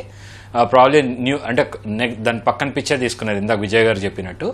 బట్ ఏంటి అంటే కొన్ని ఓవర్స్ తర్వాత స్లో డౌన్ అయ్యి స్పిన్నర్స్కి మంచిగా సపోర్ట్ చేసే ఒక ఛాన్స్ ఉంది. So as per their pitch report. So and there is a good chance like left arm స్పిన్నర్స్కి మంచి అసిస్టెన్స్ చేసే ఒక మంచి ఛాన్స్ ఉంది పిచ్ మీద అన్నట్టు వాళ్ళు అన్నారనమాట. సో మనం ఓవరాల్ చూసుకుంటే ఐ థింక్ ఇండియా ఒక స్ట్రాటజిక్ మూవ్గానే వెళ్ళింది. త్రీ లెఫ్ట్ ఆర్మ్ స్పిన్నర్స్ని పెట్టుకుని వెళ్ళటం అనేది it's a very strategic move అని నేను అనుకుంటున్నాను. But if India is able to restrict, ఇందాక నుంచి మనం అందరం మాట్లాడుకుంటున్నట్టు, if India is able to restrict them under 230, 240, I think we're in a safe zone. లేదా 240, 250 దాటితే చాలా టఫ్ అవుతుంది ఇండియాకి ఆ చేజింగ్కి. సో ఇంకొక అడ్వాంటేజ్ కూడా నేను చూసింది ఏంటి అంటే పాకిస్తాన్కి ఒక క్వాలిటీ స్పిన్నర్ లేకపోవటం అనేది ఒక డిసడ్వాంటేజ్. సో అది ఇండియాకి అడ్వాంటేజ్ అని చెప్పుకోవచ్చు. సో ఎందుకంటే వాళ్ళు షహీన్ అఫ్రీది మీద ఎక్కువ డిపెండ్ అయి ఉన్నారు, అర్షద్ రౌఫ్ మీద ఎక్కువ డిపెండ్ అయి ఉన్నారు. సో ఇది ఒక రకంగా చిన్న అడ్వాంటేజ్ ఇండియాకి. సో ముఖ్యంగా అంటే జావేద్ చెప్పినప్పుడు కూడా ఆయన కూడా ప్రత్యేకంగా ప్రస్తావించారు, మా దగ్గర ఇదే విషయాన్ని అంటే స్పెషలిస్ట్ స్పిన్నర్ లేకపోయినా ఇద్దరు ఆల్రౌండర్స్ మా దగ్గర ఉన్నారు అండ్ రౌఫ్ అద్భుతంగా బౌలింగ్ చేస్తున్నాడు. సో మధ్యలో ఆ పార్ట్ టైం స్పిన్నర్స్ కూడా మా దగ్గర ఉన్నారని చెప్పేసి అంటున్నారు. సో దీన్ని ఏ విధంగా చూడొచ్చు వెంకటేష్ గారు? అక్కడ ఉన్న స్పిన్నర్స్ వాళ్ళు కూడా స్ట్రాంగ్గా ఉంటారండి. పాకిస్తాన్ స్పిన్నర్స్ అంటే ఇప్పుడు కూడా వాళ్ళు కూడా స్ట్రాంగ్గా ఉంటారు కాబట్టి సో వాళ్ళకి కూడా మంచి ఛాన్సెస్ ఉన్నాయండి. సో సేమ్ మన అక్షర్ పటేల్, జడేజాగా వాళ్ళు కూడా స్పిన్నింగ్ వాళ్ళది కూడా స్ట్రాంగ్గా ఉంది. సో ఇందులో ఏంటంటే వికెట్ అనేది సహకరించాల పొజిషన్ ఉందండి. లాస్ట్ టైం చూస్తుంటే మనం స్పిన్నర్స్కి వికెట్ సహకరిస్తుంది అనుకుంటే ఫాస్ట్ బౌలర్స్ సహకరించింది, షమీకినా వికెట్, హర్షిత్ రాణాకి వచ్చేది. అలాగే వికెట్ అనేది రోల్ అనేది చెప్పలేకపోతున్నామండి పొజిషన్ ఇప్పుడు. అయితే కాకపోతే మన కార్తిక్ గారు చెప్పినట్టు వికెట్ పక్క వికెట్ ఈ వికెట్ కొత్త వికెట్ మీద ఆడుతున్నారు కాబట్టి ఆ వికెట్ ఎలా బిహేవ్ చేస్తుంది, ఆ వికెట్ బట్టి పొజిషన్ బట్టి స్పిన్ ట్రాక్ ఫాస్ట్ ట్రాక్ అని చెప్పలేము పొజిషన్ అనేది. కాకపోతే వాళ్ళు కూడా స్పిన్నర్ స్ట్రాంగ్గా ఉన్నారండి. పాకిస్తాన్ స్పిన్నర్స్ కూడా స్ట్రాంగ్ ఉన్నారు. సో దాని మీద ఏంటంటే మన స్పిన్నర్స్ చూస్తుంటే బాగా అక్షర్ పటేల్ కానీ, జడేజా కానీ, చైనామన్ ఇతను కానీ మనకి సో ఇదేంటంటే మనకు ముగ్గురు కూడా స్ట్రాంగ్గా స్పిన్నర్. ఇందాక లెఫ్ట్ ఆర్మ్ స్పిన్నర్కి ఫేవర్ చేస్తుందని కార్తిక్ గారు చెప్పినట్టుగా సో అక్షర్ పటేల్, జడేజా మనకి ఉండడం వల్ల ఒక అడ్వాంటేజ్ ఉంది, మనకి ఎక్కువ అడ్వాంటేజ్ ఉందండి లెఫ్ట్ ఆర్మ్ స్పిన్నర్స్ ఉండడం వల్ల. సో దానివల్ల స్పిన్నర్స్ రోల్స్ కూడా బాగుంటాయి, రెండు సైడ్ నుంచి బాగుంటాయండి. విజయ్ గారు, ముఖ్యంగా ఈ ఇండియా పాకిస్తాన్ మ్యాచ్ అనేది చాలా చారిత్రాత్మకమైనటువంటి టీమ్స్ రెండు దాదాపు. సో దీన్ని కూడా చాలా హై వోల్టేజ్ మ్యాచ్ అని గత ఛాంపియన్స్ ట్రోఫీ స్టార్ట్ అయిన దగ్గర నుంచి ప్రతి ఒక్కరూ చెప్తూనే ఉన్నారు. సో నిజంగానే హై వోల్టేజ్ మ్యాచ్ వాస్తవమే ప్రేక్షకుల వైపు. నిజంగానే మ్యాచ్ మధ్యలో ఇద్దరు ప్లేయర్స్, రెండు జట్ల మధ్య ప్రెజర్ ఉంటుందా వాళ్ళ మీద ఈ మ్యాచ్లకు సంబంధించి? ఎస్, మనం ఇందాక చర్చించినట్టుగా ఇండియన్ పాయింట్ ఆఫ్ వ్యూలో అంత పెద్ద ప్రెషర్ ఉండకపోవచ్చు. ఎందుకంటే ఇండియా బిగ్ విక్టరీ ఆల్రెడీ సాధించి ఉన్నది. అంత పెద్ద టఫ్ సిచ్యువేషన్ అయితే బౌలింగ్ లో, బ్యాటింగ్ లో ఇండియాకు లేదు కాబట్టి ఇండియా ప్రెషర్ అయితే లేదు. ఒకప్పుడు మనం ఆలోచించాం ఇండియా పాకిస్తాన్ అంటే చాలా చాలా హై వోల్టేజ్ ప్రెషర్ అనేది ఉంటుంది. అలాంటి ప్రెషర్ అయితే బ్యాటింగ్ గా కానీ, బౌలింగ్ గా కానీ, మెంటల్ గా కానీ ఇండియాకు చాలా చాలా సైకాలజికల్ గా చాలా స్ట్రాంగ్ అయిపోయింది. పాకిస్తాన్ పాయింట్ ఆఫ్ వ్యూలో డెఫినెట్ గా ఉంటుంది. ఎందుకంటే పాకిస్తాన్ దాయాద్ మన సంబంధాల విషయం కావచ్చు, ఈవెన్ పాకిస్తాన్ స్పెక్టేటర్స్ విషయం ఆలోచిస్తే కనుక పాకిస్తాన్ ఈ మ్యాచ్ తప్పకుండా గెలవాలి పాకిస్తాన్ అని వాళ్ళకు ఉంటుంది. అందులోకి పాకిస్తాన్ టీం ఉన్న పరిస్థితులలో పాకిస్తాన్ గెట్ ఆన్ కావాలి, గెట్ త్రూ కావాలి అంటే డెఫినెట్ గా ఈ మ్యాచ్ గెలవాలి. కాబట్టి ఆ పాకిస్తాన్ కు మళ్ళీ అందులోకి సెమీఫైనల్లో పోవాలి అంటే పాకిస్తాన్ కు ఈ మ్యాచ్ డెఫినెట్ గా గెలవాలి అనే ఆ యొక్క కసి అనేది డెఫినెట్ గా ఉంటుంది. కాబట్టి వాళ్ళు ప్రెషర్ సిచ్యువేషన్ లో ఉంటారు, ఏమాత్రం సందేహం లేదు.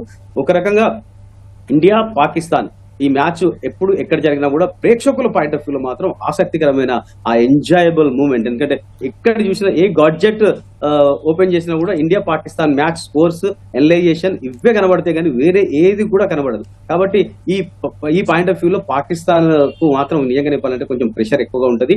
అందులోకి ప్రెషర్ గురించి మాట్లాడితే యాక్చువల్ గా ఇరు జట్లలో కూడా ఎప్పుడైతే గ్రౌండ్ లో దిగిన తర్వాత దిగే టైం వరకు అప్పటి వరకు టాస్ గెలిచిన తర్వాత బ్యాటింగ్ స్టార్ట్ అయిన తర్వాత కూడా ఇప్పుడు బ్యాట్స్మెన్ బ్యాటింగ్ చేస్తున్నాడు అనుకోండి, ఫర్ ఎగ్జాంపుల్ 1 ఓవర్ 2 ఓవర్లు 3 ఓవర్లు ఈజీగా ఆడుతున్నాడు, రన్స్ వస్తున్నాయంటే ఆ ప్రెషర్ అనేది మైండ్ నుంచి కొంచెం రిలీజ్ అవుతూ ఉంటుంది. ఆ బౌలర్ పాయింట్ ఆఫ్ వ్యూ ఆలోచిస్తే బౌలర్ కనుక మంచి లైన్ అండ్ లెంత్ లో ఒక మంచి బ్యూటిఫుల్ డెలివరీస్ వేసి 1-2 వికెట్లు స్టార్టింగ్ లో తీసుకోగలిగితే కనుక బౌలర్ పాయింట్ ఆఫ్ వ్యూ లో అక్కడ ప్రెషర్ అనేది రిలీజ్ అవుతుంటుంది, మళ్ళీ బ్యాట్స్మెన్ పాయింట్ ఆఫ్ వ్యూలో ప్రెషర్ అనేది పెరుగుతుంటుంది. ఈ పాయింట్ ఆఫ్ వ్యూలో ఆ లైవ్లీ ప్రెషర్ అనేది అప్ అండ్ డౌన్స్ కనబడుతూ ఉంటాయి. కానీ ఎనీవే మొత్తానికైతే ఇప్పుడు ఉన్న పరిస్థితుల్లో మాత్రం డెఫినెట్ గా మ్యాచ్ స్టార్ట్ అయిన తర్వాత ఒక 4-5-6 ఓవర్ల తర్వాత సిచ్యువేషన్స్ రంగు రూపురేఖలు ఏ రకంగా ఉంటాయి అందరూ ఆసక్తిగా ఎదురు చూస్తున్నారు. సో కార్తిక్ గారు, గతంలో లాస్ట్ జరిగినటువంటి మ్యాచ్లో, బంగ్లాదేశ్లో జరిగినటువంటి మ్యాచ్లో డ్యూ ఫ్యాక్టర్ అనుకున్నారా? డ్యూ ఎంత లేదని చెప్పేసి అని తెలిసింది, ఆ రోజు డ్యూ ఏం లేదు. సో తర్వాత ఈ రోజు ఏమైనా అవకాశం ఉందా? డ్యూ ఫ్యాక్టర్ ఏమైనా సెకండ్ బ్యాటింగ్ చేసేటప్పుడు అంటే స్లో వికెట్ పైన స్ట్రైక్ రొటేట్ చేయడం చాలా కష్టం, అది చాలా ఈజీ కాదని చెప్పేసి అని గిల్ కూడా చెప్పడం జరిగింది. సో సెకండ్ బ్యాటింగ్లో మన వాళ్ళకి ఏమైనా ఇబ్బందులు ఏమైనా ఎదురయ్యే అవకాశం ఉందా డ్యూ ఫ్యాక్టర్ నుంచి? నాకు తెలిసినంత వరకు డ్యూ పెద్దగా ఏమి ఇక్కడ దుబాయ్ పిచ్ మీద పెద్దగా ఏమీ ప్లే చేయదండి కీ రోల్. ఎందుకంటే ఇది చాలా డ్రై పిచెస్ ఉంటాయి, ఎంత ఎక్కువ వాళ్ళకి హీట్ ఎక్కువ ఉంటుంది కాబట్టి. సో మన వాళ్ళు ఎక్కువ ఫోకస్ చేయాల్సింది ఏంటి అంటే లైక్ కంటిన్యూస్ రన్స్ అనేది స్ట్రైక్ రొటేట్ చేసుకుంటూ ఉండాలి. అండ్ డెఫినెట్లీ లూజ్ బాల్స్ వచ్చినప్పుడు అది బౌండరీగా కన్వర్ట్ చేయాలి. సో నాకు తెలిసినంత వరకు ఈ పిచ్ మీద ఇప్పుడున్న క్లైమాటిక్ కండిషన్స్ మీద కానీ కంపారేటివ్లీ చూసుకుంటే డ్యూ అనేది పెద్దగా ఏమీ ఉండదు. ఎందుకంటే like Dubai is more A dessert area కాబట్టి అక్కడ మనము హీట్ వేవ్సే మనం ఎక్కువ ఎక్స్పెక్ట్ చేయొచ్చు. అండ్ మొన్న మ్యాచ్లో కూడా మనం చూస్తే ప్లేయర్స్ వర్ కంప్లీట్లీ లైక్ ఎగ్జాస్ట్ అయిపోయి ఉన్నారు, లైక్ వాళ్ళు ఆ వేడికి దానికి. సో అదొక్కటే మన వాళ్ళు జాగ్రత్త పడాలి వాళ్ళ.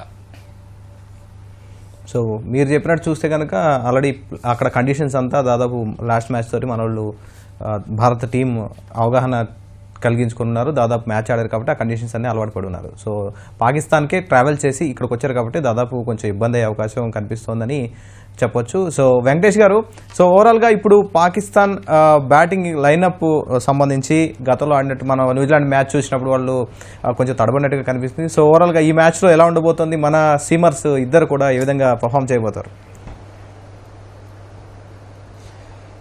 జనరల్గా పాకిస్తాన్ ఇండియా మ్యాచ్ అనగానే పాకిస్తాన్ వాళ్ళు ఏంటంటే ఇప్పుడు కూడా ఇండియా మీద అంటే ప్రీవియస్ మ్యాచెస్ చూసుకుంటే అప్పుడు ఫామ్ లేని వాళ్ళు కూడా ఇండియా మీద ఆడబోసరికి ఫామ్లోకి వచ్చేస్తుంటారు. జనరల్గా అన్ప్రెడిక్టబుల్, ఇందాక మా కార్తిక్ గారు చెప్పారు ఆ టీం అనేది ఇప్పుడు అన్ప్రెడిక్టబుల్. సో అందువల్ల ఎప్పుడు ఎవరు ఫామ్లోకి వస్తారు ఎవరు అనేది మనం ఎప్పుడు చెప్పలేమండి. దీనిలో మనం అనాలిసిస్ చేయలేమండి. ఎందుకంటే ఇండియా మీద అనగానే వాళ్ళు డిఫరెంట్ రోల్ అనేది ప్లే చేస్తారండి. సో ఎప్పుడు కూడా వాళ్ళు అటాకింగ్ చేయడానికి బాబర్ కానీ రిజ్వాన్ కానీ ఇమాముల్ గిల్ వీళ్ళందరూ కూడా అటాక్ చేయడానికి ట్రై చేస్తారండి. సో అందులో వాళ్ళు ఏదైనా సక్సెస్ అవుతే వాళ్ళు సక్సెస్ అవ్వాలి తప్ప అదర్వైజ్ మాత్రం మన న్యూజిలాండ్ మ్యాచ్తో చూస్తుంటే వాళ్ళు కంప్లీట్గా అండర్ ప్రెషర్తో ఆడుతున్నారండి. వాళ్ళు ఏంటంటే ఫామ్ని ఏదో ఆడాలి, ఒక స్కోర్ కొట్టాలని టైప్లో ఆడుతున్నారు తప్ప బాబర్ ఆడిన 50 కూడా మనకి అది పెద్ద ఇది అంటే ఇంపార్టెంట్ ఇన్నింగ్స్ అయితే కనిపించలేదు. కాకపోతే ఏంటంటే మన ఇండియా మీద ఆడినప్పుడు వాళ్ళు డిఫరెంట్ రోల్ ప్లే చేస్తారు, అది చెప్పలేమండి.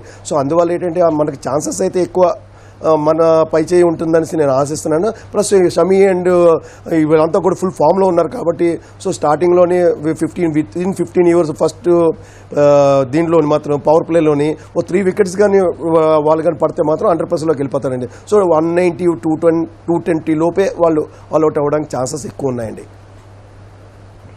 సో ధన్యవాదాలు సార్ చర్చా కార్యక్రమంలో పాల్గొన్నందుకు కార్తీక్ గారు, వెంకటేష్ గారు అండ్ విజయ్ గారు. సో ఇది ఓవరాల్గా పాకిస్తాన్ టాస్ గెలిచి బ్యాటింగ్ ఎంచుకుంది, మొదట బ్యాటింగ్ చేసింది. వాళ్ళని దాదాపు 250 లోపల రిస్ట్రిక్ట్ చేస్తే భారత్కి విజయ అవకాశాలు ఉన్నాయి. ఒకవేళ కనుక 270+ స్కోర్ ఉంటే కనుక క్లిష్టమవుతుందని చెప్పేసి క్రికెట్ అనలిస్టులు చెప్తున్నారు. నమస్కారం.